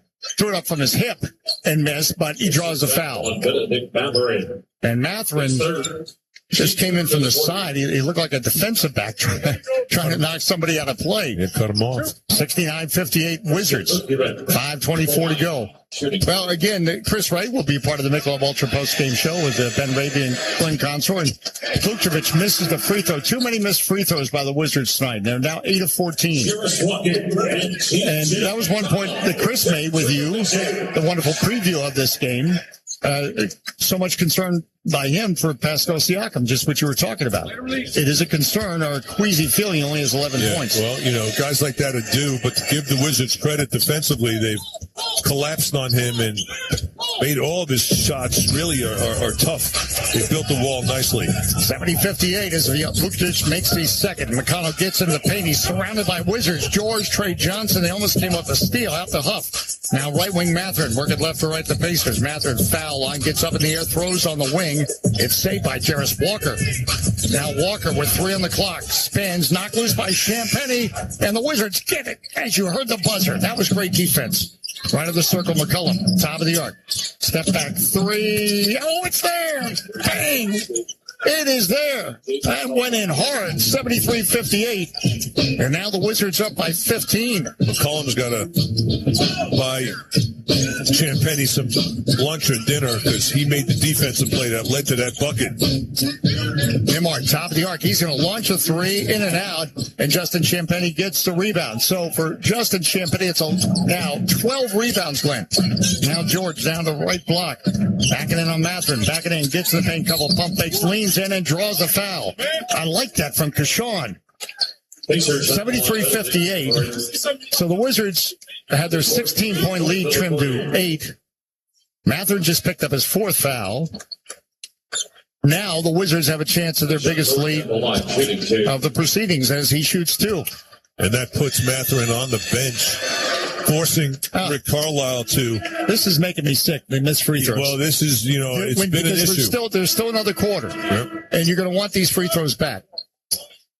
Trey Johnson and Jameer Watkins returning for 73-58 Wizards. Harrison Matthews. As you mentioned, Benedict Mathurin on the bench now with 4 fouls. And again, I'll say it again. Justin Champagne, 12 rebounds. Terrific. He's not the biggest guy on the court. Isaiah Jackson also. And his stats do not tell the story. Even though he's got 12 rebounds and only 5 points, he's getting blocks, he's getting steals. He's helping out. George missed both free throws. Garrison Matthews just into the game, climbs, gets a rebound for the Pacers. 73-58 Wizards. Center circle, McConnell driving. Right corner, Matthews, ball fake, steps to his left. Right at the top of the key. Isaiah Jackson in. Now right at the circle, McConnell. McConnell down to the baseline. Curls under the basket. Throws right wing Matthews. He drives, foul line. Shovels down low. Isaiah Jackson, jump hook, good. Left hand right of the restricted arc. 73-60 Wizards. Now McCollum, left of the center circle. Bounce pass to Keyshawn George, left the lane, backing on Johnny Furphy. Throws out front McCollum. McCollum driving down to the baseline, shoots over Furphy and scores! 75-60 is our score. And McCollum now with 18 points. McConnell, top of the key. Right wing outside the arc. Matthews for 3, no. Keyshawn George is down in pain. He's slow to get up. Working right to left, Trey Johnson. George now is coming up court. In fact, George gets the ball in the center circle. Left the circle, McCollum. Wizards lead by 15. McCollum driving on Matthews to the basket, gets under the basket, feeds Vukcevic. He goes for the slam. Jarris Walker the break. Up court, Furphy. Right elbow into George. Bank and score. From a block to a score, 75-62 Wizards. Now right of the circle, McCollum. McCollum guarded by McConnell. Cuts to his left. Feeds Trey Johnson. Hash mark right wing, top of the arc. Stumbles a bit. Left the top, he rises, shoots off the rim. No. Johnny Furphy the rebound. 75-62. Wizards lead, 2:42 to go, third quarter. McConnell for Furphy in the right corner. Goes at Keyshawn George, and I think we're going to get another foul on Keyshawn George, so that's going to be his 4th. And those are the fouls that he has to eliminate, Dave. It wasn't like, there was someone going to the basket, he was protecting the basket, and to prevent it, he commits a foul. He was going nowhere. Yeah. And that's the 15th foul. Yeah. Pacers have 14 fouls, so we're shooting the rest away. Final 2:37. You hope that free throws do not tell the story, the final chapter of this game, because the Wizards so far have missed 8 free throws. Yeah. And the Pacers have not missed any. Till now. Johnny. I jinxed them. Johnny Furphy just missed it. Hey, the broadcasters jinxed. Jonathan Steele's got us on the Sirius XM app, coming home from work, getting in some extra work before the holiday break at Virginia Tech down there in Blacksburg. Second free throw miss. Battle for the rebound. Getting it. Isaiah Jackson banking and scoring. Should never happen. 75-64 Wizards. You have inside position on the free throw. Now, Carrington in the center circle. Edge of the circle, Trey Johnson. Bounce pass McCollum. Foul line, turns, shoots off the rim, no. And the rebound comes to McConnell. Here come the Pacers again. 2:16 to go. Lob down low, Jackson broken up by Bub Carrington, who was fronting Isaiah Jackson. He goes out of play. It'll be Pacer ball. 17 seconds on the shot clock.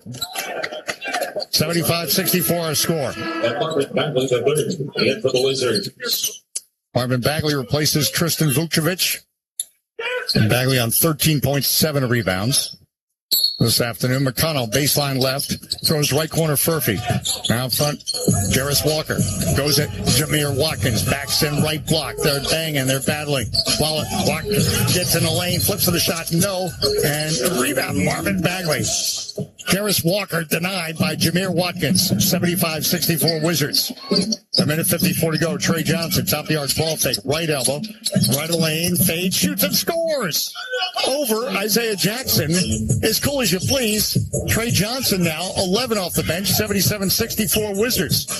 McConnell hash mark on the right wing. Now to the baseline right. Cut off. Right elbow. Isaiah Jackson. Garris Walker left wing for three. No. Rebound kept blocked by Furphy. Comes out to Isaiah Jackson. Left the circle. Matthews ball fake. He drives, and as he drives into Watkins and Johnson, one of them fouled him. 77-64. So Trey Johnson gets called for the foul. A minute 25 to go.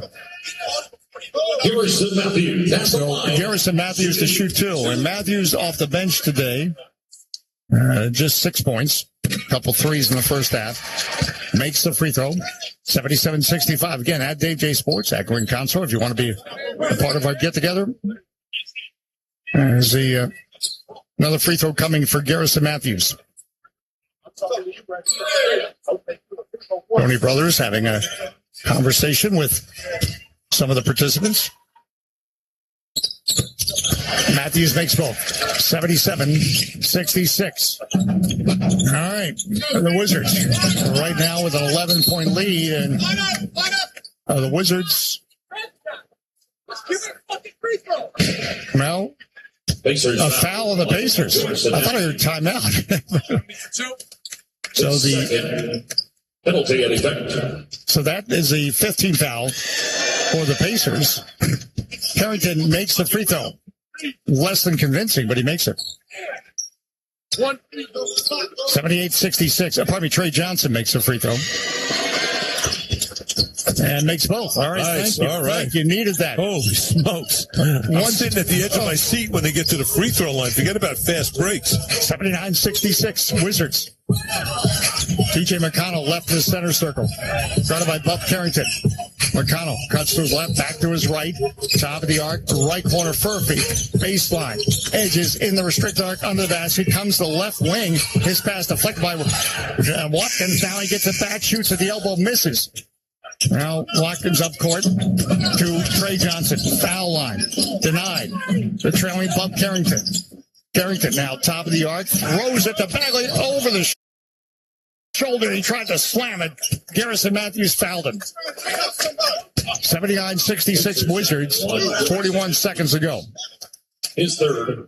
You know, Bub's doing a nice job of settling the team down, and you know that was a pick and slip. And he remember I said earlier he threw it a little bit, away from the rim, and Bagley couldn't finish it. Did the same thing there. It was the right look. It was the right decision, but wasn't pinpoint on the alley-oop. 41 seconds left, third quarter, 79-66 Wizards. Bagley drills a free throw. Did you look? I didn't. I closed my eyes. He made it. He made it. Man. And we mentioned that because the Wizards have missed 8 free throws this afternoon. Now they're starting to make them. So that's how you got to, what you got to do. You got to make them in the fourth. You got to make them down the stretch here. Another one coming from Marvin Bagley, 80-66, and we're getting down the stretch as we close out this third quarter, and Bagley in and out.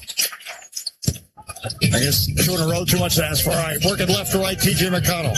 Jameer Watkins harassing. McConnell in the center circle. 14 seconds on the shot clock. Whips it to Furphy through his hands. Furphy was on the baseline and just too much spice on that pass. All right, 29 seconds left. Here in the third quarter. Obviously, there's a slight difference with the shot and game clock as McCollum comes in for Jameer Watkins.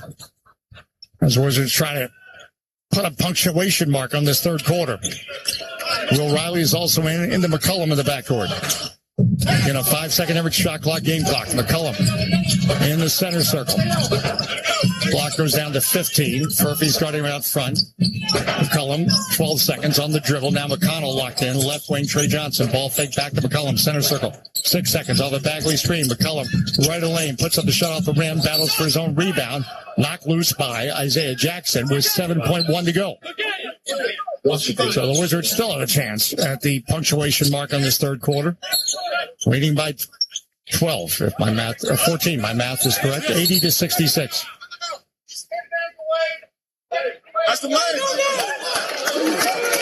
So the Pacers just got their second delay of the game.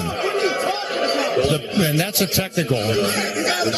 There's something with T.J. McConnell that delayed the game. C.J. McConnell has been really demonstrative right from the get-go of this game. He is in the face of the officials right now, and I'm surprised they don't tee him up.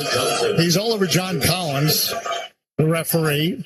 Trey Johnson's at the line. That's his second delay of game on the Pacers. Johnson makes the first, 81-66.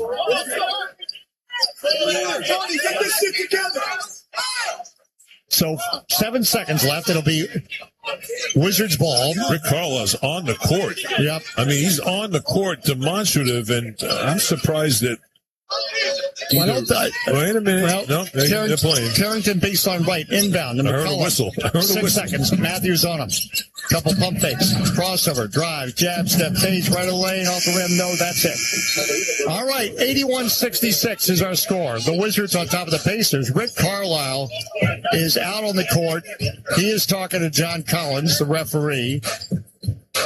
Now, T.J. McConnell did something to delay the restart of the game, and that forced the second call. Well, he did it earlier too. Yeah. So he was the one with his hands in a cookie jar because he had the first delay game, then he had the second, which caused the technical. All right, gang, we'll start all this out. We got the fourth quarter. Call your friends. 81-66 on the Washington Wizards Radio Network. They got some back that game, Rich Fieldhouse. We're about to go to the fourth. 81-66 our score, but Wizards lead. But first, let's pause 10 seconds. Station identification on the Washington Wizards Radio Network. You're listening to Washington Wizards basketball on WFED Washington and W232DG Sterling. Federal News Network, your home for Wizards basketball. And we bring you back with Steam Fitters Who's Up. Brought to you by Steam Fitters UA Local 602, providing the best mechanical services and process piping systems. Wizards lead 81-66. And C.J. McCollum, 16 points on 7 of 14. But how about Justin Champagnie with 12 rebounds? Tremendous. He's been that undersized guy that just gets stuff done. Matthews out front for three as we start the fourth. Rebound ricochets. Isaiah Jackson bank and score. All right, Pacers helped by second chance points. 81-68 is our score. Working right to left, Bob Carrington. In the center circle. Bounce pass up the top key. C.J. McCollum. McCollum guarded by Garrison Matthews. Top of the key. Behind, he traveled, He was about to make a pass, and he was spinning around, and he was not certain. He left his feet. Yeah. He left his feet, which you never should do. Because you know why? You always got to come down. It's great advice for me, too. Yeah. 81-68 Wizards. Laws of gravity. McConnell left hash mark into the circle, guarded by Jameer Watkins. Left the lane. Siakam is guarded by both Watkins and Carrington. They're working over right side Matthews. Top of the arc. McConnell's got a look from three. No, long rebound Watkins. Wizards have controlled the boards today. Yes, they have. That certainly has helped. Now Bagley, edge of the center circle. Hands off to Carrington. Bounce pass Bagley. Hang on. Going for the slam. It rattles out, but Tony Brothers calls a foul. Pascal Siakam will get called for the foul as Bagley is trying to jam it down.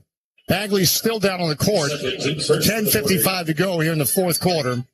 Wizards lead 81-68. The most important thing for the Wizards in this fourth quarter, number one, the most important is taking care of the basketball. You got this kind of a lead.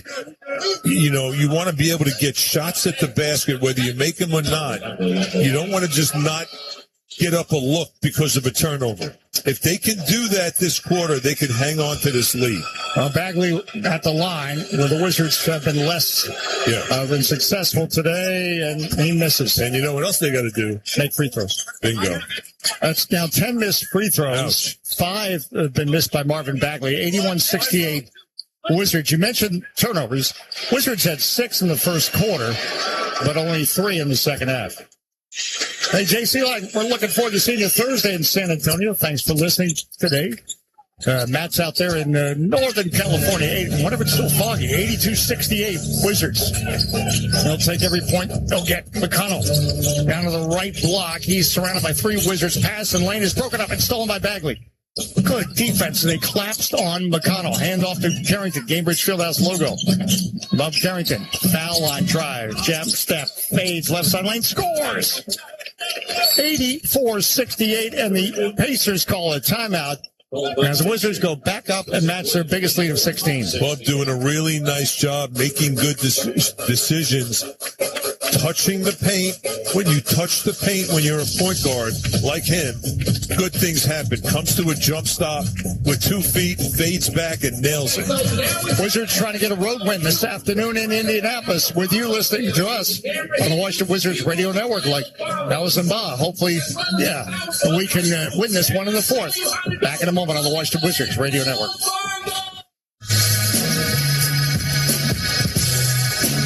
They've got the back. West Clinton Council 84-68. The Wizards on top of the Pacers. Fourth quarter, 10:30 to go. Right now we're enjoying Bongo Camp here in Indiana. I don't know if I've ever seen this. What they do is they put up 2 bongos on the big screen, and then they show fans, and they right away start playing, pretending like they're playing the bongos. And actually, the more I watch this, it looks more fun than it should be. Would you ever participate in Bongo Camp? I would if someone put a camera on us, but I don't think they're coming up here with that. I don't think so. All right, the Wizards, they were outscored by 1 in the first quarter, but then 27-15, they outscored the Pacers in the second, 23-19 in the third. Now we go to the fourth. As you've emphasized, the turnover bug cannot become a problem. The Wizards defensively tonight, you think about Pascal Siakam, 11 points on 4 of 11. They're making him work. And here's where experience comes to play. You know they're going to come out much more aggressive here in the fourth quarter with their defense. They're going to jump. They're going to blitz. You got to be careful. Don't over dribble. Don't try to dribble, into double teams. Get rid of the basketball before the double happens. Hey, Clyde Owen, the chairman of our Middle Vultures Caucus, checking in and hoping for a win. 84-68 Wizards, 10:28 to go, fourth quarter. Center circle Nimhart, poked at by Carrington. Quentin Jackson, hash mark on the left wing, bounce past Siakam. Goes to basket, throws right wing, Huff in the right corner. Matherin for 3, in and out. Rebound battle, and it went off Bagley. Jameer Watkins was also trying to bring that in. So you got to get that rebound. But there was very good defense on Siakam. They collapsed on Siakam and made him kick it out. 14-second shot clock. Baseline right, Nimhart inbound the ball. Looking for an option. Gets in Matherin, right corner. Guarded by Riley. Right to the foul line. Huff back to Nimhart. Top of the arc. Nimhart on the dribble. Needs an option. Bagley is on him. Bounce pass Siakam. 4 on the clock. Siakam at the foul line. Shoots. No. Rebound. Jameer Watkins. All right, 84-68. That was 2 good sequences down this side of the court. Defensively for the Wizards. McCollum, hash mark on the right wing. To his left, top of the arc. Now Carrington back on that right wing. Couple jab steps back to McCollum, edge of the circle. 8 on the clock. Brought it by Matherin. Cuts to his left. Driving. 4 on the clock. Fades left wing. In and out. Oh, it wanted to go down. It didn't. 84-68 Wizards. Left the circle. Siakam knocks into Watkins, but Watkins, of course, impeded his path. I don't know if that's not necessarily a good foul because he was getting downhill. And it could have ended badly. Jameer Watkins with the Wizards foul. His fourth. All right, inbound to Nimhart. That's a moving screen by Huff. They missed 2 of them. Nimhart right of the circle. Nimhart guarded by Bagley out of the wing. 8 on the clock. Nimhart step back 3. Got it. Big shot. 84-71. Wizards 9:16 to go here in the fourth quarter. Working right to left. C.J. McCollum. McCollum in the center circle. Nimhart on a Bagley edge of the circle. Guarded by Jay Huff. Hands off Carrington. Carrington a point between the circles. Right out driving. Floats up Bagley. Grabs in the restrictor. 1 dribble over the shoulder. Slam. 2 hands with his back to the basket.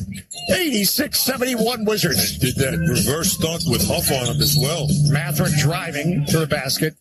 Will Riley will get called for the foul. 86-71. 8:51 to go, fourth quarter. Will Riley. So right sideline, the Pacers inbound the ball. Keyshawn George comes in for C.J. McCollum. Return to the Wizards. And McCollum goes out with 16 points. Our leading scorer is Marvin Bagley. Yes. Right sideline. Quinn Jackson out front to Nembhard, right of the circle. 14-second shot clock. Got by Carrington, cuts to his right. Now throws out front. Jackson, Quentin Jackson to the basket, gets under the basket, and he was fouled. Now it looked like he was trying to throw it in the restricted arc to Jay Huff. Or maybe he was in the act of shooting. We'll see. Foul on Marvin Bagley the fourth. Yeah, Marvin Bagley. Oh, yeah, he was trying to go reverse. Quentin Jackson at the line. To avoid a Bagley block, instead of he got a Bagley foul. 86-71. Free throw missed by Quentin Jackson. Quentin Jackson spent time with the Wizards organization as well a couple of years ago. Go player. Quentin Jackson, another one coming. Love to have Sergio Garcia checking in again. He's loving how his team is working so hard together, and he's on his way to the gym. Hash mark left wing, Keyshawn George, 86-72. Wizards on top. See? Wizards radio will keep you healthy. Bagley, right at the top of the key. Hands off Keyshawn George, top of the arc. Foul like gets in a crowded paint. Almost lost the dribble. 5 on the clock. Left wing guarded by Huff. He's going to have to jack up a three off the rim, and no. Rebound to Bagley. Throws up a shot. Scores. Oh, second chance points needed so badly. 88-72 Wizards. Nembhard, right wing outside the arc. Guarded by Bagley. He's coming out to pressure the wing. Left wing Siakam goes around Watkins, but not before Watkins fouls him from behind. They have done a really nice job all night, the Wizards, in blitzing Siakam when he takes 1-2 dribbles. There's 3 guys on him, making him an early passer, getting rid of the ball. They're making him find open players. That's going to be the 4th team foul on the Wizards. The Pacers only have 1. Into Mathurin, left elbow driving. Now throws left corner, Quinn Jackson for 3. No. Champagnie swats at the rebound. And then on the wing, you have a collision, a bad one between Quinn Jackson and Will Riley. Let's hope everybody's okay as that rebound ricocheted out. And you had bodies flying in their zeal to get that rebound. Boy, I don't know. I mean, Mathurin and all that confusion is going to get called for a foul. That was dangerous. I mean, guys were flying all over the place, and Jackson ended up landing on Will Riley. So the loose ball fouls on Mathurin, and now they're reviewing to see if it's a flagrant. Jackson and Riley just in an awkward position. I'm looking for the flagrant or Mathurin push, maybe, that led to all that combustion. Tony Brothers and Eric Dowell, the referees, have looked at it. With 7:54 to go. After review, the contact on the play is unnecessary. Therefore, it rises to the level of flagrant foul penalty 1. Washington will be on the line for 2 shots, plus they will get possession of the ball. All right, so Benedict Mathurin, a flagrant foul. He's the one that pushed, I think, Will Riley into Quinn Jackson. Yeah. Yes. And that would, that we just saw that on the replay. He might have taken out 2 players, Dave, with that foul. Well, as we called it, and all of a sudden, Champagnie tipped the rebound, and then you had Riley and Jackson going for it, and Mathurin pushed Riley from behind, and those two got tangled up and landed awkwardly. Nice gesture, though, by Mathurin. Went over to Riley and dapped him, made sure he was okay. I like that. You know, the heat of the battle, you do crazy things, but I like how he came back and gave him 5. All right, Will Riley at the line to shoot 2. I kept my eyes open that time, and it worked. You've been closing your eyes the whole. People don't realize you've called this game with your eyes closed the whole game. Not many guys can do that. Well, Riley makes both free throws again, but my anxiety is from the Wizards' 10 missed free throws tonight. Think about it, Glenn. Think about it. The Wizards are up by 18, and they've missed 10 free throws. Yep. 90-72 Wizards, 7:54 to go. Left sideline, Carrington inbound the ball. Lob for George as Quinn Jackson was blanking him. George had to chase it down. Hash mark left wing. Carrington. Top of the arc. Right wing Justin Champagnie. Back to Carrington. Bagley at the elbow. Champagnie right wing outside the arc for three. Oh, in and out. He was wide open. 7:40 to go, fourth quarter.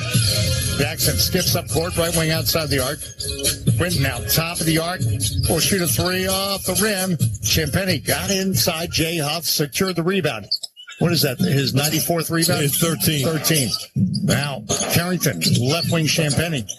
Couple dribbles. Top of the arc, George. George, right elbow. Right block. Feeds in the restrictor arc to Bagley. Goes to his hands. Champagnie gets it. Shot, no. Bagley, no. With a shot now. Champagnie scores. Justin Champagnie, the perseverance and the points, and the Wizards' biggest lead of 20, 92-72. Justin Champagnie has been that dog this game, bringing an edge to the table for the Wizards. He's got 7 points, 14 rebounds. And Marvin Bagley, the third, 19 points, 10 rebounds. Those two guys have been terrific on the glass. Could be a hard-hit win tonight for the Wizards. Glad you're a part of it, listening, and we appreciate it.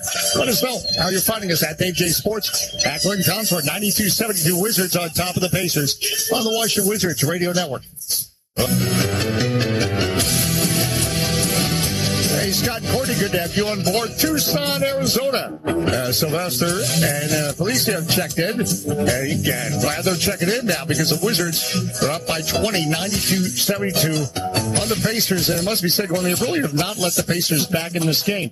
Pacers cut a 16-point lead down to 8, and it was a queasy moment, but the Wizards did not bend. Got to give Wizards credit. They've really done a nice job on the glass. 48-38, and that's really important. And the other thing is they're starting to make free throws, and that's giving them the ability to sustain this lead. Well, and that's key when I think they've missed their quota tonight. The upcoming home game for the Wizards is presented to you by Ticketmaster back at Capital One Arena December 21st. San Antonio Spurs in town for their only visit. Ticketmaster.com/Wizards. Wemby's back, too. Wemby's back. Yeah, we're going to play the Spurs. As Jay, who's listening, knows, on Thursday in San Antonio. He's listening from San Antonio, Texas. The beauty of this app world we live in. Then we've got Memphis on Saturday on the road. And then we'll be back home. What is the 20th? Well, that's a week from today, the 21st. Wow. I can't keep up. 92-72 Wizards. Center circle now, Nembhard. Hands off to Mathurin, back to Nembhard, left the circle. Whips it to her, cutting Mathurin in the paint, off one foot, fades from 13 and scores. Well executed, 92-74 Wizards. Right to left, up Carrington comes up court. Left the circle, Keyshawn George. Hash mark left wing, Justin Champagnie. Center circle, Carrington. Will Riley, Cambridge Fieldhouse logo. Right side, George. Top of the arc, Riley, 8 on the clock. On the dribble, foul line. Euro step in the paint, flips to the shot, no. Bagley keeps it alive, still alive. Bagley still battling and tanking and scoring. Wow. 3 rebounds and 2 points from Marvin Bagley, 94-74. Wow, that's grit. Out front, Nembhard. Left elbow. Left the foul line, shoot, scores. An open jumper. 94-76. 6:11 to go. Carrington, top of the arc. On the dribble. Guarded by Ethan Thompson. Left wing George. Bounce pass in the paint. Bagley back up front Carrington. Goes to drive. Almost lost the dribble. Throws to Bagley. Right elbow. Rises. Shoots. Scores. Marvin Bagley. Keep it going. 23 points. 96-76. Now Siakam. Top of the key. Behind him, Nembhard off a Siakam screen. Nembhard right at the top of the key. In the paint. Shoots inside the foul line and scores over Champagnie. And back and forth we go. 96-78. 5:36 to go in the fourth. Bounce pass Justin Champagnie. Right elbow. Left wing Riley. Riley now on the dribble. Heads to the circle. Champagnie right at the center circle. Carrington, 8 on the clock. Carrington drives. Right elbow going to the basket. Feeds in the restrict arc. Riley back and score. Carrington from the right. Riley on the left. And the Wizards are all right. 98-78. Now Champagnie knocks it away from driving. Siakam goes at a play on the right wing as the Pacers work left to right. Terrific pass from Bob Carrington to Will Riley.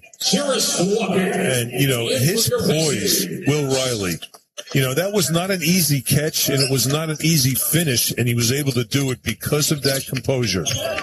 And then Nembhard in the center circle, cuts to his left elbow, couple pump fakes. He's surrounded. Right wing, Jarris Walker, 13 on the clock. Walker right at the top. He rises, no. And the rebound is brought in by Bub Carrington. 4:59 to go. Wizards by 20. 98-78 Pacers. Pardon me, Wizards. Edge of the circle, Carrington. The Bagley foul line. Left wing, George. On the dribble. George pulls it back. Guarded by Isaiah Jackson. Step back three is off the rim. George chases down the rebound, drives to the basket. Going for the slam, blocked by Isaiah Jackson. George ends up on the floor, keeps alive. Carrington saves it. Midcourt battle between McCollum and Thompson. And it went off McCollum. McCollum's turning to the bench saying review it. 98-78 Wizards. Nope. They're going to review Keith wants to review it. Yep. And McCollum, who was in that play, right you're away. talking about, a vet in the NBA all these years. He was adamant about reviewing it. So we'll see. We will see. And you can see with us on the radio. That's the way we roll. 98-78 Wizards. And we hope to paint the picture the best we can. Back in just 30 seconds on the Washington Wizards Radio Network. Dave Johnson back with Glenn Concert. We're looking at a CSI investigation, whether the ball went off Ethan Thompson or C.J. McCollum. I think it went off Ethan Thompson. I think, C.J. McCollum. It's a bizarre play because even when you're looking at the review, it's hard to see, but his hands went in between the arms of C.J. McCollum to tip it out. I think the reason why, obviously, C.J. McCollum right away said challenge it. He certainly would know if the ball touched his body. But you could see why on the floor they called it the way they called it, because as now they try to determine the accuracy of the call, they've got to highlight it, slow it down. We're talking the finest of margins. And Eric Dolan and Tony Brothers, the senior referees, are still looking at this. 98-78, 4:34 to go in the fourth quarter. Marvin Bagley, they say, has 12 rebounds. I think he should have 14. I agree. Now Tony Brothers is about to tell you that Marvin's got 14 rebounds? No, he's not. Well, I think he should on that play where you imagine if he went on and did that? I'm doing this for Dave Johnson. I think he's got 14 rebounds. Yes. To go, who? I've got Dave and Glenn in my earpiece, and I heard the 3 rebounds. Well, now they're putting the headsets back on. As I used to dream about being a play-by-play announcer, I never thought that I'd be calling referees putting on and off headphones as descriptively as I can. So now Eric Dolan is just taking his headset off, but Tony Brothers... You're doing play-by-play on the officials here. You know what I think they should do at this point? Well, you could also say, jump ball. Tony Brothers had his left arm leaning against the table. Now it's on his headset. Well, you know what we need to do? I'm trying to do color on it. I can't. We need to check the forecast, make sure we can get out of here. And this is not delaying our clear path to Dulles Airport. 98-78. There's still a lot of time, but the Pacers, if they're going to make a run, it really has to be now. Here we go. We're about to get the word. I know you're all excited as you're driving, listening, wherever you are. Stay warm, wherever you are. Tell us, Tony. We want to hear it. After review, the ball goes out of bounds. Last touch by Indiana. Therefore, it'll be Washington's ball with 6 seconds on the 24-second clock. Because it's their second challenge, they lose the timeout here. Okay.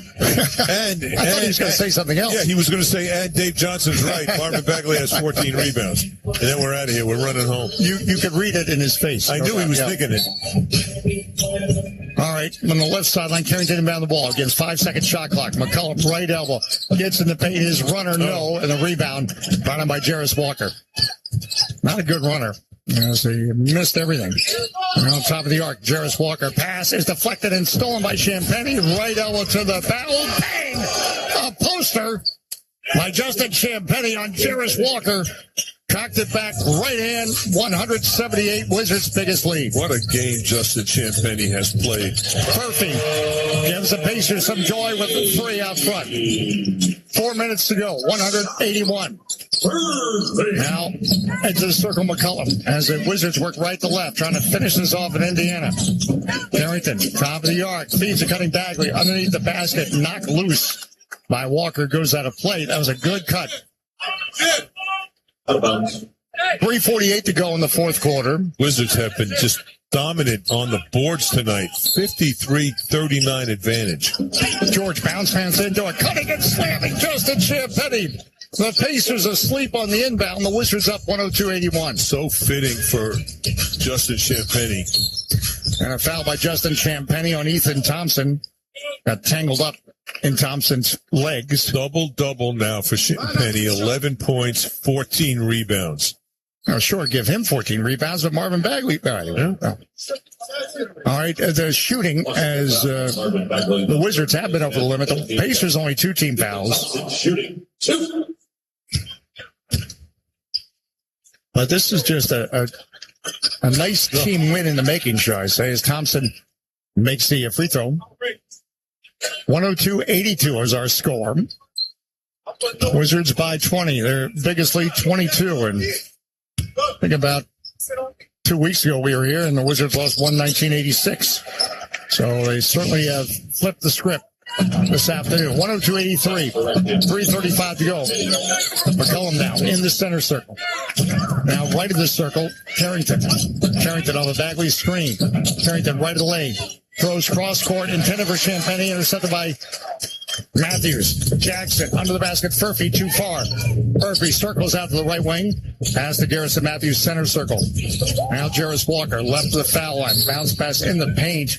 It was intended for Isaiah Jackson, but we're going to get a Wizards foul. Might be McCollum reaching around and fronting Isaiah Jackson. It is His second penalty. second, and again, the Wizards over the limit. 3:12 left in the fourth quarter here in Indianapolis. Want to get to that point where we're warming up the bus and getting out of here. It could be. You better start doing it now. Okay, this game can go into triple overtime. That bus still going to be cold. Free throw missed by Isaiah Jackson, and a timeout coming for the Wizards. All right. 102-83. As Tyree says, milk the clock and make a shot. Why not? Wizards certainly in position to do that. Back in a moment on the Washington Wizards Radio Network. Dave Johnson back with Glenn Consor. 3:12 to go in this fourth quarter. 102-83. The Wizards on top of the Indiana Pacers in a game that really, from start to finish, the Wizards have been so strong. And the only thing that really hiccuped the Wizards' performance in the first quarter was 6 turnovers.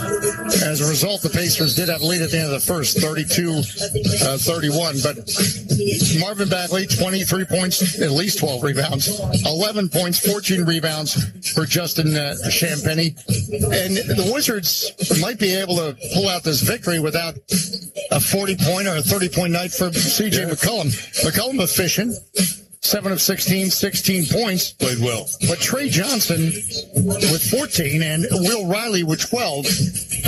Honorable mention off the bench as key contributors. 27 of the 54 rebounds were from Bagley and Champagnie. And still got some time left here. 53-39. The Wizards are out rebounding the Pacers. And again, no Alex Sarr tonight for the 6th straight game. Or this afternoon, technically. Isaiah Jackson at the free throw line. 1 free throw. 102-83. Wizards. Pacers have already taken Pascal Siakam out of the game, so might be his afternoon. Right to left, C.J. McCollum. It wasn't in terms of performance. McCollum left the circle. Run it out front by Jarris Walker. Rocking the cradle back and forth. 10 on the clock. Cuts to his right. They blitz him. Feeds Bagley. Top of the key. Cutting Champagnie down. Oh, stop. From the baseline to the basket. Champagnie makes it 104-84. What a pass by Bagley and a better finish by Champagnie. Now Jackson, Isaiah to the basket, got inside Bagley, bank and score. Almost the same play. Bagley and Champagnie have been hammers and nails tonight. Those two guys just getting it done. Blue collar. Hard hat stuff. 2:31 to go. 104-86. Wizards on top. McCollum, center circle, guarded by Walker. McCollum trying to come off the Bagley screen. Finally does. Bounce pass Bagley, left elbow, left corner. Keyshawn George for three. Off the rim, no. Rebound Isaiah Jackson. 2:14 to go. 104-86 Wizards. Right of the circle, Jarris Walker. Top of the arc for three. Got it. 104-89 with 2:04 to go. Can't give up threes now. Right to left. C.J. McCollum works with the left hand, dribbles through the center circle. Floor is spread. Wizards will use that clock. Bagley will come out and set a screen. McCollum goes to his right wing Carrington. Back to McCollum, right of the circle. 4 on the clock. McCollum, top of the key, left elbow, a couple pump fakes, flips to the shot, scores at the shot clock buzzer. Left side of the lane from 10 feet. 106-89. Hash mark on the left wing, Ethan Thompson. For the Pacers, down to the baseline, cut off by Keyshawn George. And up to Jackson now. Thompson, right wing Walker, steps to his right, shoots a three, no, rims out. Keyshawn George snares the rebound. 1:20 left. Hey, the Wizards are about to get their second road win of the season. And you all remember the first one. That was, well, the second game of the year against Dallas. 10 seconds. Shot clock, McCollum center circle. Spins to his left. McCollum left elbow. Crossover left at top. He shoots in and out. Rebound brought in by Isaiah Jackson. 106-89. Final minute. 55 seconds left. Garrison Matthews. Hash mark on the right wing. Top of the arc. Feeds right corner. Thompson for three. No. Rebound is tipped out to Bagley. 45 seconds left until victory for the Wizards. You know, we're talking about Bagley and Champagnie so much. Keyshawn George is close to a triple-double here. 9 points, 9 assists, 7 rebounds. Keyshawn George right of the circle. Right elbow.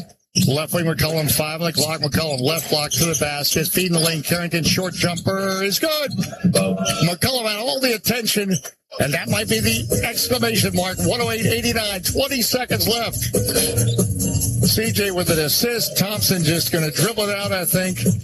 And go ahead. If you're a Wizards fan, count it down to victory. 9 seconds left. 108-89. The Wizards are going to win it. And warm up. And please warm up that bus in 2-degree Indianapolis as we get out of here with a win. 108-89, the final tonight. Wizards over the Indiana Pacers. Well done from start to finish. Oh, man. I just love this type of a win for this team because they brought physicality. You know, they did a great job on the boards. 56 to 41 advantage on the boards. You had tremendous performances by Bagley and Champagnie and Keyshawn and Trey and Bub. I mean, collectively, it was a great win. Wizards get it, the win, and their next game, of course, we're on the road against San Antonio. A couple days to get set for that. But I think coming out of the break, if you will, for the NBA Emirates Cup, these are two. Friday against Cleveland, I know it was a 130-126 loss. And certainly this afternoon, a victory. Very, very strong and consistent performances, not only today, but Friday as well.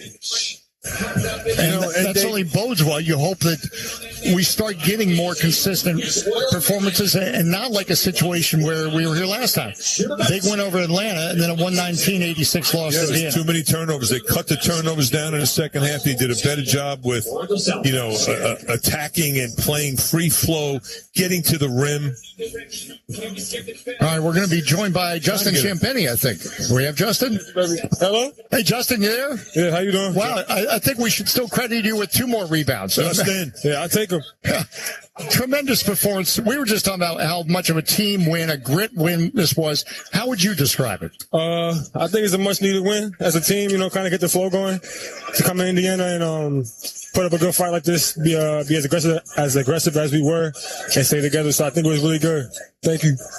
Justin, I called you and Marvin Bagley tonight hammers and nails because that was a blue-collar performance. And, one thing that doesn't show up on your stats tonight was the job defensively you did against Pascal Siakam. What was your objective there? Last game, I felt he got the better hand of me. I love Pete Skill. That's my boy. So obviously coming into the game, I had a little bit more fire in my feet. And I just wanted to come out here and show that I could defend and I could, guard the best of them and bring that physicality to the team so we can get dub. And your thoughts just on the confidence of some of the younger players, I mean, Trey Johnson, Will Riley, they made, plays and shots they made helped you get this win tonight. Yeah, very confident players, young guys thrown into the fire, not afraid of it, and ready to attack it. Will, his intensity on the glass, his intensity moving around his motor, Trey, his shot making, and they don't shy away from the challenge. So, looking forward to seeing them grow in their career and continue going. You guys went to the free throw line, JC, 26 times. You didn't shoot it well, but you guys were in attack mode, free flowing. And do you credit that to the spacing offensively? Yeah, for sure. I think getting to the right space and being in the right spots, allowing the drive to open up, and again, just trusting our ball handlers and to make the right play. All right, get your gloves and hat, and let's get out of here. And let's stay warm. Yes, sir. Justin, thank you so much. Appreciate you guys. Thank you. Justin Champagnie. What a night for Justin Champagnie. Again, but every night he just brings it and had 13 points and 14 rebounds. Hey, our Sunday afternoon basketball get-together is not done as the Michelob Ultra postgame show, as you know, is on the way next. Chris Wright, Ben Ravy's going to join the party with Glenn Consor, and yours truly will be back to get you set for that in just a moment on the Washington Wizards Radio Network. Thank you for locking into Wizards Radio 24/7 as we are inching ever closer to the tip-off of the 2025-2026 season. And if you were listening this time last year, you may remember a few segments I did called One Player, Three Things. I looked at some of the young returning pieces of the Washington Wizards and talked about 3 small improvements each player could make that could help the Wizards take a leap forward in this upcoming season. Today, I'm going to turn my attention to the second overall pick from the 2024 NBA draft, Alex Sarr. It was a strong rookie campaign for Sarr as he played in 67 games, averaged 13 points and 6.5 rebounds per game, had a block and a half per night, and was named to the NBA's first-team all-rookie list. So as we look ahead to the Frenchman's sophomore season, I want to start by focusing in on his impact on his stronger defensive side of the ball. Sarr certainly announced himself big time as a rookie with his shot blocking prowess. Now Cunningham, 1-point game, 46 seconds left. Cunningham off the screen, drives to the basket, denied by Alex Sarr. Sarr said no. 12-second shot clock, no foul. Wizards bench is going crazy. That's right. We all remember his March 13th block against Detroit that saved a win for the Wizards in the Motor City. But the thing about being a great shot blocker is that shot blockers want to swat everything and often end up going for balls they can't get to and take themselves out of the picture for a defensive rebound. That's part of the reason for why Sarr, out of 69 centers that played at least 15 minutes per game in the NBA, ranked 58th in rebounding percentage, grabbing 11% of available boards when he was on the court. Between adding more muscle in the offseason and learning a little more about when to go for shots and when to just find a body to box out, I think tracking Sarr's rebounding rate will be the most interesting storyline to follow with him this season. Upping that rebound rate to 13 or 14% would cut the difference in half between where he was last year and where the average rebounding center in the NBA normally is. Considering his youth, I don't expect him to be league average on the boards in year 2, but making a big dent in that gap this year would be an encouraging sign that he could one day grow into a plus rebounder. Offensively, it feels like the most important number to track for Alex Sarr this year will be his three-point shooting. Can he seize this moment, spins into the lane, pump fake, kicks it out, George to the corner, Sarr to tie it. He does! Wow. Alex Sarr with the first 30-point game of his career. He's got 32. We're tied at 116. Sarr certainly made threes in flurries a season ago, including that 5-for-9 night as part of his career-high 34 points in Denver to seal a sweep of the Nuggets. But for the season, Sarr shot inconsistently, finishing a tick under 31% from 3. When you think of the young bigs, Sarr's skill set has been compared to guys like Chet Holmgren, Evan Mobley, and Jaren Jackson Jr., all versatile defensive bigs that can play make a bit and stretch the floor. Those guys were all at 37% or better from 3 last year. It's that level of efficiency that allows their teams to play them next to interior bigs like Zach Edey, Isaiah Hartenstein, and Jarrett Allen. I think it's possible that the ideal situation for Alex Sarr would be to play as a stretch four. Someone who you can have next to a bigger 7-footer who's a little stronger of a paint scorer, interior rebounding, all because Sarr is good enough at shooting. But in order to be that, he has to shoot it well enough that defenses take his shooting serious and stretch out the defense to cover it. That's why I'm hoping to see Sarr take a leap up and climb north of 33% from distance in his second season. And finally, the last area where I want to see growth from Sarr is in his ability to draw fouls and get to the line. Last year, he shot 2.5 free throws per game.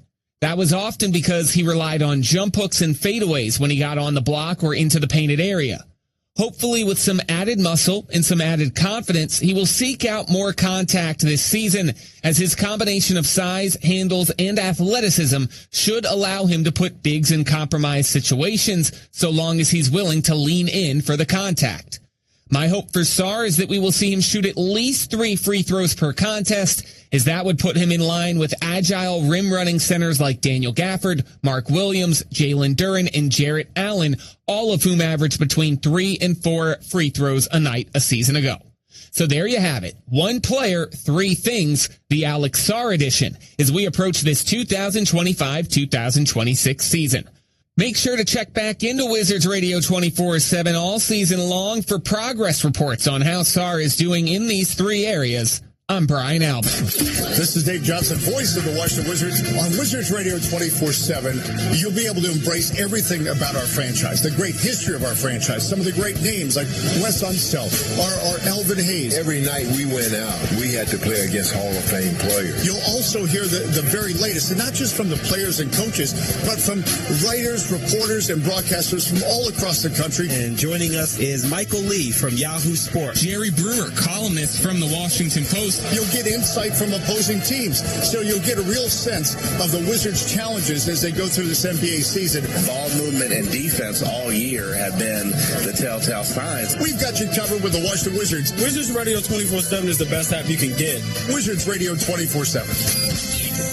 Welcome in to the Michelob Ultra postgame show right here on the Washington Wizards Radio Network. Wizards fall tonight to the Indiana Pacers, 119-86. It simply was a flat night for the Wizards from an energy standpoint. Dave Johnson's to my right as he's packing his briefcase. But Dave, 13 points in the fourth quarter. They just didn't have that pop, in a night where really the first game that they haven't had Corey Kispert, who was playing so well. But it didn't matter. I mean, Alex Sarr played well for the Wizards. He had 24 points and 8 rebounds, 2 blocks. Other than that, Bilal had 11, Middleton had 12, and McCollum had 11 points as well. And, this was the type of night where you had to at least match the grit of the Pacers, and it didn't happen. Wizards shot 39%, 22% from 3. Quite a difference from the Hawks game. But here's the kicker. 58 to 38 in points in the paint, Dave. Yeah, and also about this game, it was actually tied 48-all in the second quarter. At one point, the Wizards had a 4-point lead in the first half. So even though it was a competitive game by score, you had a gnawing feeling the Pacers were the better team or the more aggressive team, and it was something you pointed out in terms of key to the match tonight. Our Caesars handled the game.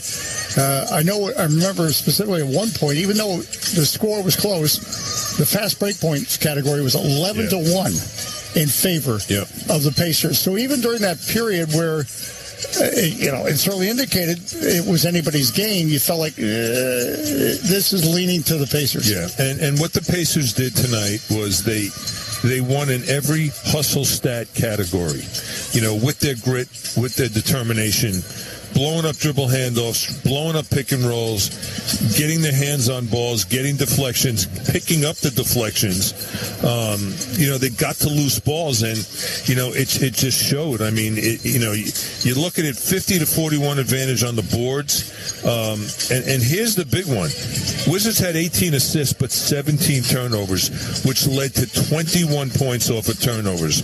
Conversely, the Pacers had 16 turnovers. Wizards only had 9 points off those turnovers. Those are little hustle things that could kind of that will haunt you. But look, you dust off, you come back and get ready to play Milwaukee. Yeah, and when you only shoot 39% from the field, there has to be some category, especially a hustle category, that makes up for it, and that did not happen tonight. And if you stick around, Wizards Radio 24/7, Chris Wright will give you his thoughts on what the Wizards need to do to take down the Milwaukee Bucks Monday night. That's a 7 o'clock start. Pre-game coverage will start at 6:45 on the Washington Wizards Radio Network. But if you're here on Wizards Radio 24/7 at 5:45, we'll get it kicked off with a Wizards Power Hour.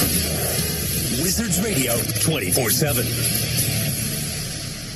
Thank you for stopping on in to Wizards Radio 24/7. I'm Brian Albin with you here. As the Wizards are now just about a month into the season, I want to do a little bit of a progress report.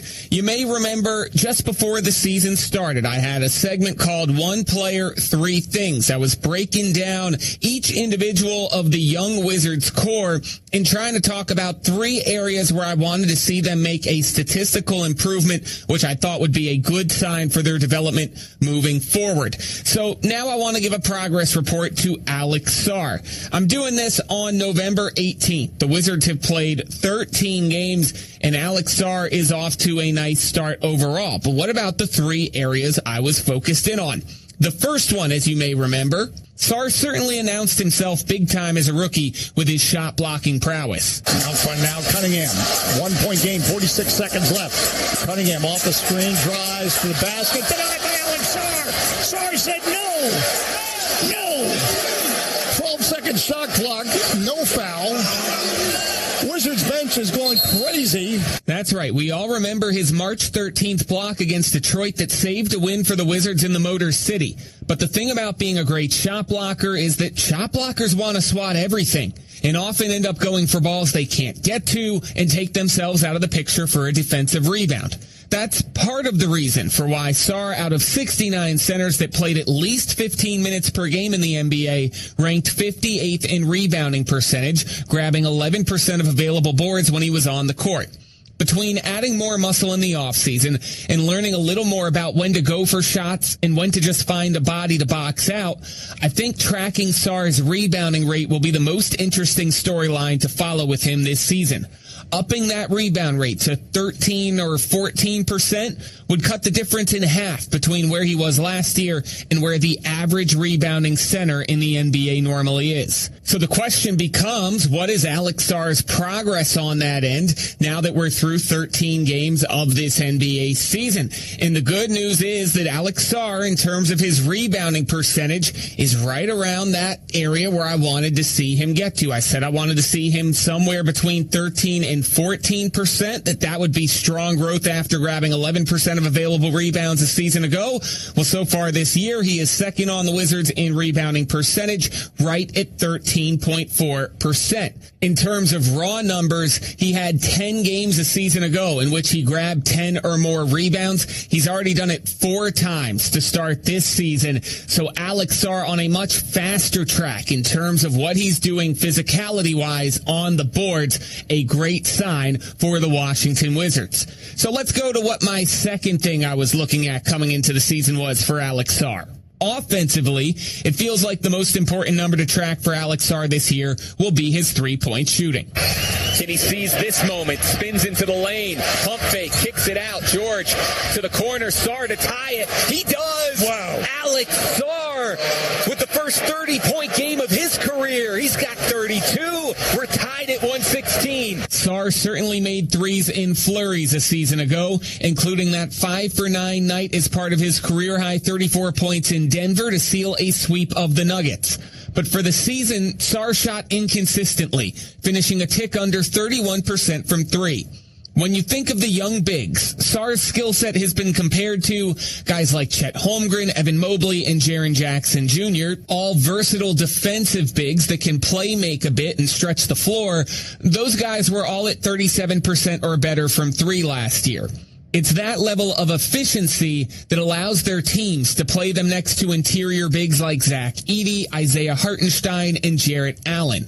I think it's possible that the ideal situation for Alex Sarr would be to play as a stretch four, someone who you can have next to a bigger 7-footer who's a little stronger of a paint scorer, interior rebounding, all because Sarr is good enough at shooting. But in order to be that, he has to shoot it well enough that defenses take his shooting serious and stretch out the defense to cover it. That's why I'm hoping to see Sarr take a leap up and climb north of 33% from distance in his second season. All right, so we already saw that the first goal I had for him, lifting his rebound percentage to 14%, somewhere in there, he's accomplished through 13 games. Has he been able to accomplish my goal for him of raising his three-point percentage from 31% to 33%? Well, what does this sound like? Doubles to Coulibaly. Foul line. Puts the defenders. Bounce pass out front George. Left wing Sarr tries another three. It's there.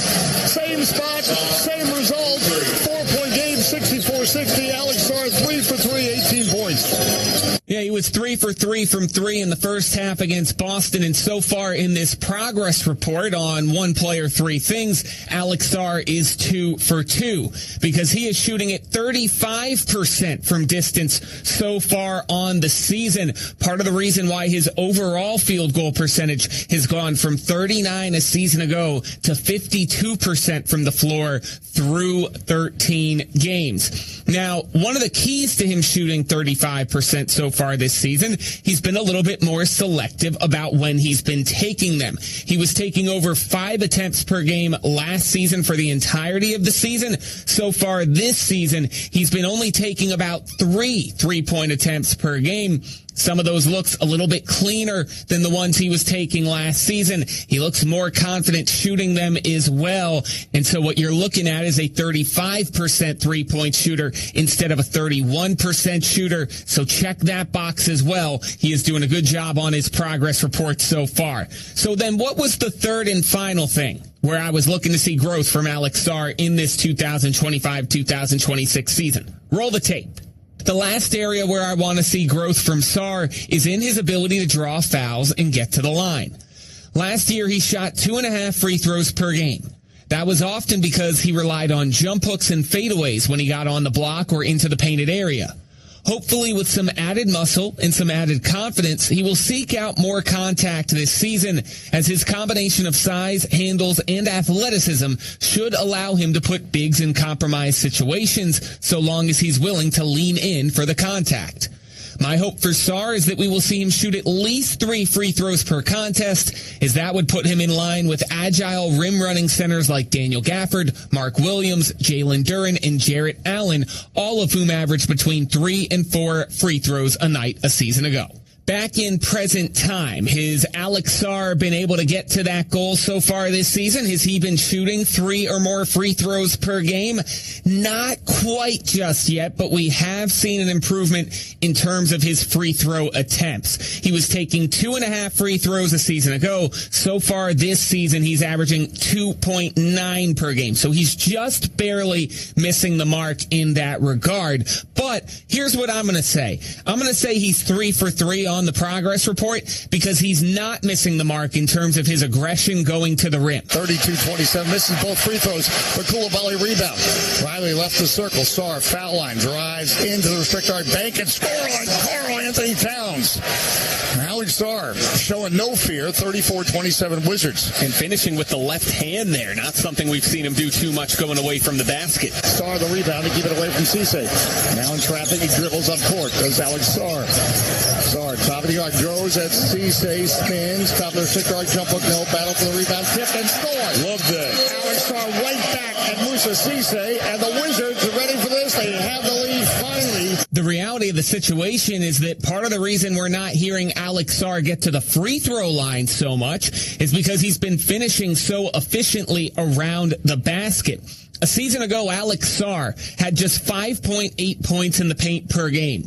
So far this season, 11.8 points in the paint per game, more than double his output a season ago. And so when I set the goal for him to be getting to the free throw line 3+ times per game, what I was really speaking to was I wanted to hear an aggression from him moving towards the basket, trying to finish over the top of the front of the rim rather than fading away, taking jump hooks or 2-footed fadeaways from 8-10 feet across the lane. He's accomplishing my goal in a way that is more directly impactful than getting to the free throw line. The difference between 3.3 free throw attempts per game and 2.9 free throw attempts per game, that's not really that important on the final scoreboard. The difference between 11.8 points in the paint per game versus 5.8 points in the paint per game, that is huge. And so that's why I'm going to say Alex Sarr through 13 games, he is 3 for 3 on the goals that I set out for him to start this season. We will keep checking in every 10 to 15 games or so. I'm encouraged by the start we're seeing from Alex Sarr, and I look forward to seeing where he takes it to over these next 15+ games on Wizards Radio 24/7. My name is Topher Newsis. I am from DC, Wizards Radio 24/7. Here on Wizards Radio 24/7, we're getting you ready for the 2025-2026 season, which in a sense opened in earnest on September 29th with Media Day, the start of Wizards training camp. And one of the highlights of last season was when the Wizards acquired Chris Middleton from the Milwaukee Bucks, bringing a stabilizing veteran presence to the locker room. In 82 games last season, the Wizards won 18. But of the 14 games that Chris Middleton appeared in, the Wizards won 6. And so they're hoping that his veteran leadership can lead the Wizards to a breakthrough season in 2025-2026. And he talked about his goals in year 14 in the league with Wizards Radio 24/7. Like Chris, last year, one thing that jumped out at me was watching you on the road in practice, working with some of the young players, pulling them aside, showing them some post-up moves. This is a very young team. You know, your role as a leader on this year's team is going to be no different. Yeah, it's just about, answering questions that they have and then supporting them on the court. I think that's what it's all about. It's not about me telling them what they're supposed to do, how it's supposed to go. That's their job to figure out their own path. But I'm just here to help. For me, welcome back another season. This is what, year 16? 14? You're going to get there. For you've seen every phase of the game, starting in G League to being an intricate player of a contender to winning a title to now being a veteran and having that experience. What's your motivation at this stage? You've accomplished so much. You've been in the big games. You've been in the bad games. You've been in the best locker rooms. You've been in the worst locker rooms. What's the motivation now at this point to continue to go, continue to play? I would say just, for my love for the game. I feel like I still have a lot left in the tank. It's just about day by day enjoying what I'm doing. So it's really not about setting an expectation on myself. I never really did that in the past. It's all about trying to attack each day and being better each day. That's just the way we get to the next day and continue to play. It's a league of it's a game of fine margins. So many great players. Everybody is a great player. And think about your journey and making it to the NBA. We had Justin Champetti earning a contract. What is the, if there's a secret, I don't know if it's a secret, but what separates and what gets people to that next level? I think it's just about, consistency, your daily habits, doing things the right way. A lot of times it doesn't show up overnight. It takes, a couple years, a year or two. Some guys it happens faster, some guys it happens slower. But all those guys who are great and, in 10 plus years have found a way to be consistent. Is part of that what's going on? Brian Keefe said you had a purposeful, the whole team off season. Is part of the real foundation for that the off season, so to speak? Yeah, that's what it starts. It doesn't start day one of training camp. It starts really the day after your last game. Planning how you're going to prep for the upcoming season, figure out how you're going to attack the summer to accomplish your goals, and then once training camp starts, now you figure out what the team's success is going to be like once we get everybody in the same room together. What's some of the things you worked on this summer, knowing the situation that you're coming into with this extremely young team? Yeah, I think for me personally, personally, it was just, come in, as fresh and healthy. I think I use this or want to use this as a fresh start this season. First time I've had a summer where I didn't have procedure or international basketball for quite some time. So my goal was just to get as fresh as I could and be mentally prepared coming into this season. And what is more exhausting, one media day or two practices? I will go with 2 practices. You guys are easy on that this year. I love it. And one of the interesting questions with Middleton is just how exhausting will his 2025-2026 season be? You may remember when he was traded to the Wizards from Milwaukee, he was coming off of an injury. So in his 14 appearances in D.C., he averaged 22 minutes per game. Will we see that load go up in the 2025-26 season? Could we potentially see it go down? All interesting questions to follow with Chris Middleton as he approaches his 14th season in the NBA, and we're certainly happy to have him in Washington, D.C. Wizards Radio, 24/7. Dave Johnson back with Clint Contour. The Hawks right now match the biggest lead. They lead by 12, 47-35 on the Wizards with 7:45 left in the second quarter of play here on this Saturday night at Capital One Arena, where we remind you we're brought to you by Capital One, offering checking savings account with no fees or minimums. What's in your wallet? And Chase Hughes, are you there? I am, Dave. What do you have for us? Yeah, so you mentioned the lineup data. So earlier I was looking at the numbers to see who were the common denominators for some of the Wizards' most productive lineups this season. So among all 5-man lineups they've deployed for at least 30 total minutes, 2 of them have a positive net rating. And of those 2 lineups in the positive, they both have the same 3 guys: C.J. McCollum, Chris Middleton, and Keyshawn George. McCollum and Middleton are the steady veterans, so that makes sense. But Glenn, I'm curious what you think about why Keyshawn is in there.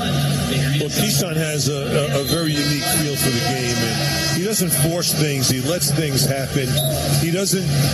You rarely see him take a bad shot. He takes what the defense gives him, Chase, and he's a glue guy. He's a point guard. He plays playing a lot of point guard position now, and he'll find you. He's got a high basketball IQ, and that's, I think, the reason he is in there with obviously the 2 OGs. This is Dave Johnson, voice of the Washington Wizards, and we are so glad you're locked in right here. And stay here on Wizards Radio 24/7.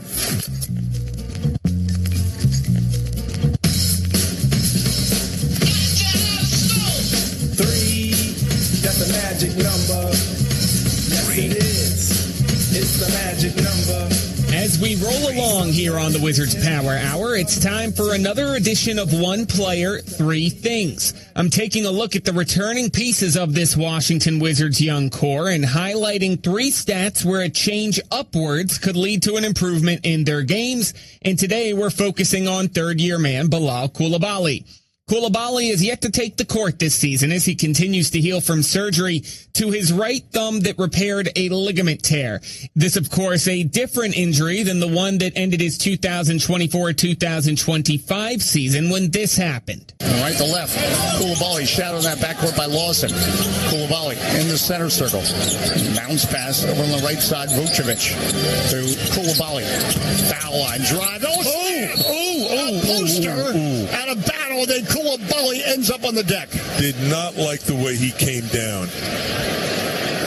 He is pulled down. A foul on Jamison Battle. And then Battle is going to the sideline. Looked like he came down on his head or his neck as he was kind of undercut after he threw it down. And that was a nasty throwdown. I'm a little worried about Bilal on this one. I didn't like the way he came down, Dave. Coulibaly's still down. We can see him shaking his head. Yes, it was a Coulibaly throwdown, but a hard fall that ended his 2024-2025 season. But the first thing I'm hoping we'll see from Bilal when he returns to action is a continued desire to make things happen in the paint. By the end of his season last year, Coulibaly was seemingly trying to dunk it on everybody. And by the end of that season, he had averaged 8 drives a game and showed the ability to explode for the big dunks like the one you just heard. But despite his physical gifts, he didn't quite produce the offensive efficiency from those drives, is what the Wizards believe he will one day be able to do. He shot 41% from the floor when driving to the basket, which is below the 42% he shot from the floor for the season. And he only assisted on 7% of his drives, which was well below his assist percentage for the season of 15%. When he returns, hopefully we'll see him remain intent on getting 2 feet in the paint, but we will also hope to see Coulibaly raise that field goal percentage on drives north of 45% and show a little more creation for teammates as well when he's in attack mode. The second thing I'll be watching for Coulibaly is a consistent theme for him, which is can he improve as a three-point shooter? After shooting an impressive 35% from three as a rookie, Coulibaly regressed to 28% in his sophomore campaign. And even when Coulibaly was taking wide open looks, characterized as shots where there was more than 6 feet of space between he and the closest defender, he shot just 31% from three. When he returns to the floor, I think the goal should be to see if he can get back up to at least 33% from three. Otherwise, it'll start to be time to maybe start filtering those shots out of his diet and see how to make him more effective in the paint. And then finally, the third thing I'll be watching for Coulibaly will be on the defensive side of the ball. It was a wildly successful second season for Bilal in terms of contesting opponents' shots. And the Wizards have had some physical matchups this week, specifically against the Nets. Wow, Coulibaly, the rejection. Bridges, gets a foul line. His jumper, no good. And Alex Sarr gets rebound. What a block by Bilal Coulibaly. A season ago, when Coulibaly was the closest defender, opponents shot only 44% from the field. That's after they shot 51% against him the season prior. That improvement was in part due to learning tendencies of opposing stars, but it also had a lot to do with the strength he added from his rookie season to the next. This year, though, I want to see him become an even more disruptive force in taking possessions away. Last season, Coulibaly led the team with 2.6 deflections per game, while grabbing 1.3 steals and nearly blocking a shot per game. It was almost like the Hawks were mesmerized by Sarr's ball handling. Lob by Johnson, intended for Young, intercepted by Coulibaly. 60-51. Coulibaly, Sarr going to the basket, running right-handed, like no fouls. Yes! And a flex for Bilal Coulibaly. 15 for Coulibaly, 60-53 Hawks. Love how they're pushing the pace. The thing is that I think Coulibaly might be capable of more than that. I want to see all three of those numbers go up for Bilal in year three, as he is such a gifted athlete with strong defensive instincts that I think he can get his hands on more balls without necessarily having to gamble to get them. His evolution into a defensive stopper will continue to be so important to the potential growth of this Wizards team. There you have it, another edition of One Player, Three Things, this time for Bilal Coulibaly. Whenever he makes his season debut, just know I'll be tracking how he grows in these three areas, and I'll be keeping you up to date with his growth on Wizards Radio 24/7 all season long. And with that, it's time for a flash. Washington Wizards basketball. Wizards Radio 24/7. George left the lane, is back to Kennard. George backing in, 12 o'clock. Now McCollum left wing outside the arc for three. It's there. 3J McCollum. That's his 6-3. 105-100. Welcome back to the Michelob Ultra postgame show on the Washington Wizards Radio Network. We are live here at Fuddruckers.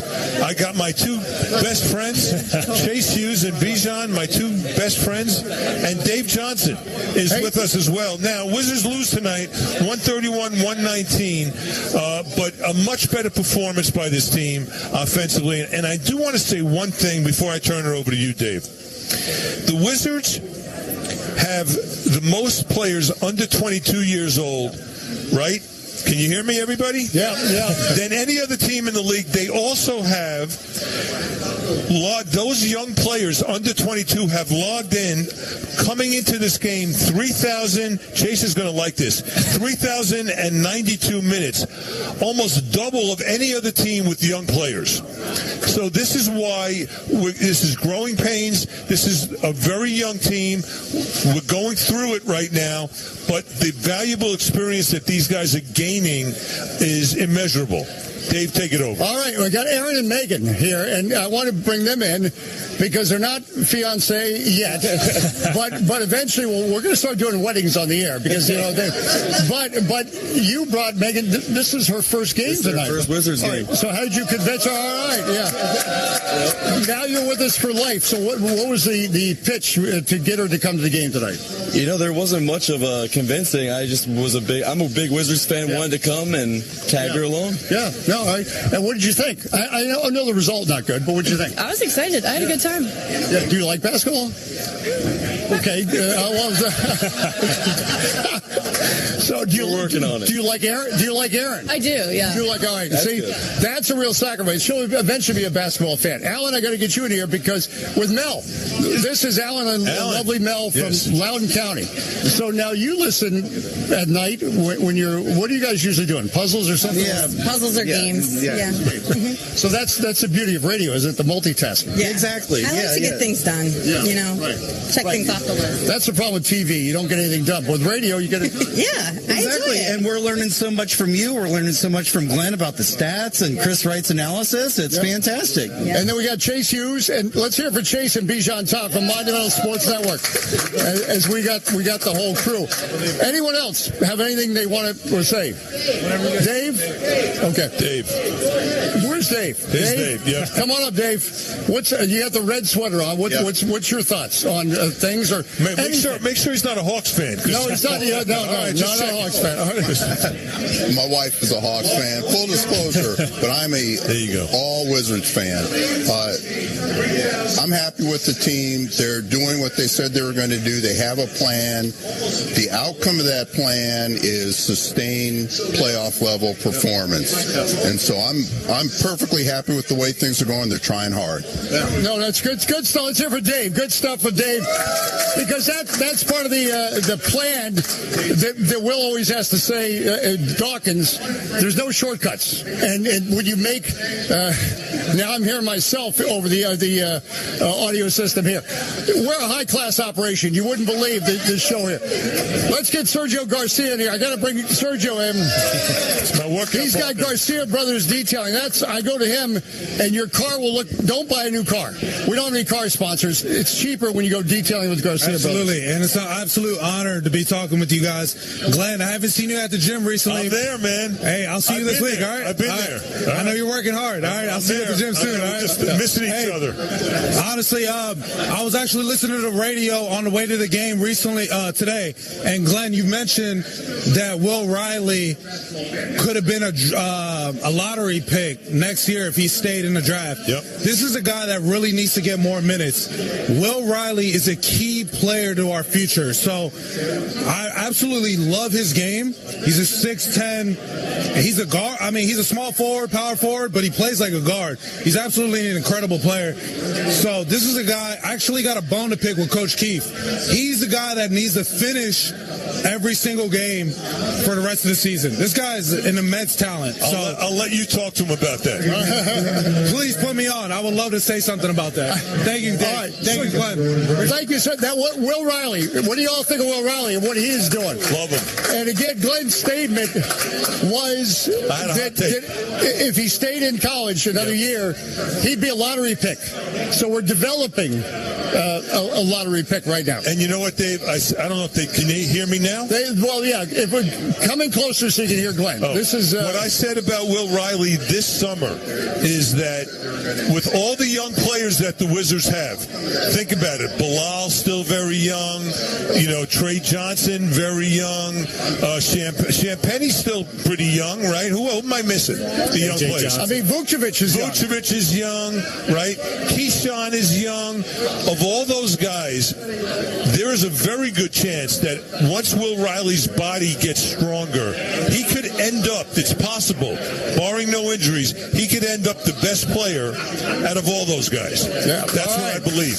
Good stuff. We had strong takes from Glenn Consor on the Michelob Ultra Post Game Show. We had 5 free wings with any other purchase at Fuddruckers. It was a fun time. The live Michelob Ultra Post Game Show from Fuddruckers on Saturday night following the Wizards' 131-116 loss to the Atlanta Hawks. And you could have heard it all here on Wizards Radio 24/7. Can someone pour me a drink?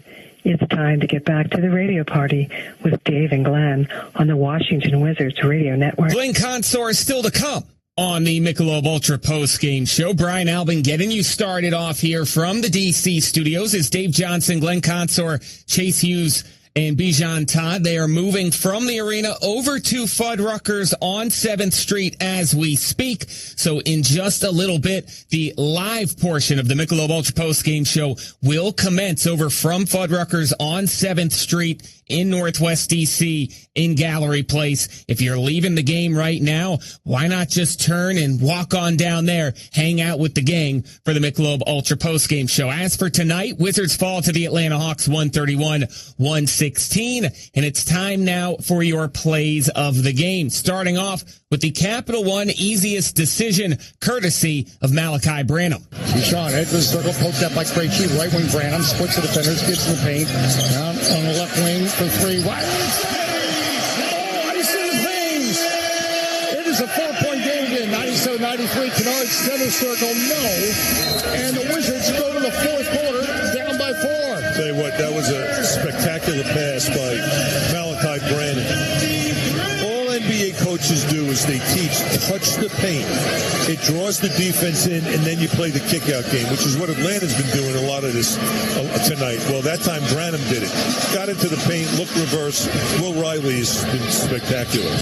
Malachi Branham making the textbook play right there is your Capital One easiest decision of the game, brought to you by our good friends at Capital One. How about the defensive play of the game, brought to you by Leidos? 18 on the clock, bounce pass down low, Conjure, left lane, back in on Vucevic, bounce pass and traffic to Daniels, stolen by Champagnie. Bounce pass out to Carrington, right elbow shoves to Vucevic, behind the back pass, Champagnie, bank and score, and one! Oh yes, Vucevic, the showtime pass, 84-69. Champagnie is going to the free throw line. That right there is your Leidos defensive play of the game, brought to you by Leidos, and it leads us right into Steamfitters Who's Hot, Who's Not, brought to you by Steamfitters UA Local 602, providing the best mechanical services and process piping systems. You heard Justin Champagnie on that play, getting the steal, taking it all the way down for a three-point play, puts a bow on what was really a heck of a week for Champagnie. Played such a large role in Monday night's win against the Milwaukee Bucks, really shifting the game with his energy late in that first quarter, early in that second quarter. Well, tonight, another strong performance from Champagnie. He had 16 points, 5 boards, a steal, and 3 block shots, and he did it efficiently, 6 of 9 from the field in his 32 minutes on the court. But we also have to give a shout out to CJ McCollum. He loves seeing the Atlanta Hawks after 10 threes and 46 points against the Hawks in the win over Atlanta back in November. McCollum was strong once again, another 28 points, hit 7 of his 12 3-point attempts in the game. As for what's not, tonight it was the Wizards getting bit by the turnover bug as well as the offensive boards. 20 turnovers for the Wizards led to 26 Hawks points on the other end. It was a 9-point differential in favor of Atlanta in points off turnovers. And also it was Atlanta 15 offensive boards to just 4 for the Wizards. It led to a 29-13 edge for the Hawks in second chance points. You add up those two margins, that's 25-point differential in favor of the Hawks. That's all the Hawks needed in a game they win by 15. That right there is your Steamfitters What's Hot, What's Not, presented by Steamfitters Local 602, providing the best mechanical services and process piping system. We're going to hang up a banner. Another banner. Let's go Wizards. WizKids. Wizards Radio 24/7. 1 quarter of the NBA season in the books here on the Wizards Power Hour. And so to do our typical quarterly check-ins, it's time to bring in Monumental Sports Network Wizards beat reporter Chase Hughes. Chase, how's it going today? Doing great, trying to make the most of this quick break that we're now getting used to with the NBA Cup. Absolutely. And, it's time for us to do our Wizards SEC filings, shall we say. We always like to do these quarterly check-ins. And the way I want to do it today, Because here's the reality. Wizards at 3-19, some of the things haven't been maybe up to the level that was expected coming into training camp in terms of the level of competitiveness, keeping margins tighter, things like that. But at the same time, there have been areas where we've seen improvement.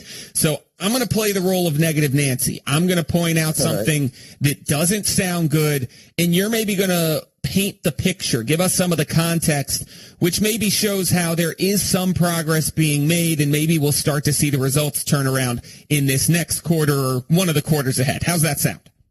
Sounds good to me. All right, let's get after it. So the first thing that I have to point out in terms of coming into the season where maybe where they are right now isn't where they would have wanted to be, the overall record is 3-19, which is exactly where the Wizards were at this point last season. And within the 3-19 record, they've played 3 games against definite lottery-bound opponents, teams that are on similar to almost equal footing as they are in terms of their stage and development. Those games were against Charlotte, Brooklyn, and Indiana, and the Wizards got run off the floor in all 3 of those games. So I know coming into the season, I had said, record's not that important, but maybe I'd like to see the team be 5-17, 6-16 at this point, rather than 3-19. What have you seen within those first 22 games, just as a whole, that maybe points to things aren't as bad as they look on paper? Well, first of all, they have time to improve their record. As we saw last year, they got, 18 wins. It was 15 the year before. I predicted they'd get to like 21, 22 this year, so they still have time to do that. I would say the biggest positive within the context of their record is if I told you going into this season that Alex Sarr and Keyshawn George would take fairly significant leaps forward, but the record would be the same, I think most people would agree that that's a successful season. So I think they're on track to have a year where they can claim some positive momentum, because right now they're still in a stage of their rebuild where the individual development of their young players, particularly the guys that they've drafted in the first round in recent years, that's paramount. And we are seeing that. Now, it is early. We can't claim victory yet, but I think that is definitely what I would point to in terms of the biggest positives we've seen so far, irrespective of their record, which we all know is not ultimately what they're judging this season by, given they are still in their rebuild phase. Yeah, on the record phase of things, I have made a comparison to try and give some Wizards fans a little bit of encouragement over the past few weeks. And, one of the things that I say that people can look to is, well, they're doing this the right way, is the model of Detroit. From the vantage point of just 2 years ago at this very time, the Pistons were in the midst of a 28-game losing streak, and they were on their way to losing the most games in the NBA that season. And they ended up upping their win total by 30 games the next season. And now this season, so far, they are the pace setters in the Eastern Conference. And I always, sort of give the qualifier that I don't think the Wizards have their Cade Cunningham yet, per se. But in terms of the young core of the Pistons, as they were losing 68 games, what was the commonality with this Wizards roster? It was that, even Cade at the time was 22 years old, and Jalen Duren was 20, and Oscar Thompson was 19, and Jaden Ivey was 21, Isaiah Stewart was 22. You're looking at the same type of age frames right now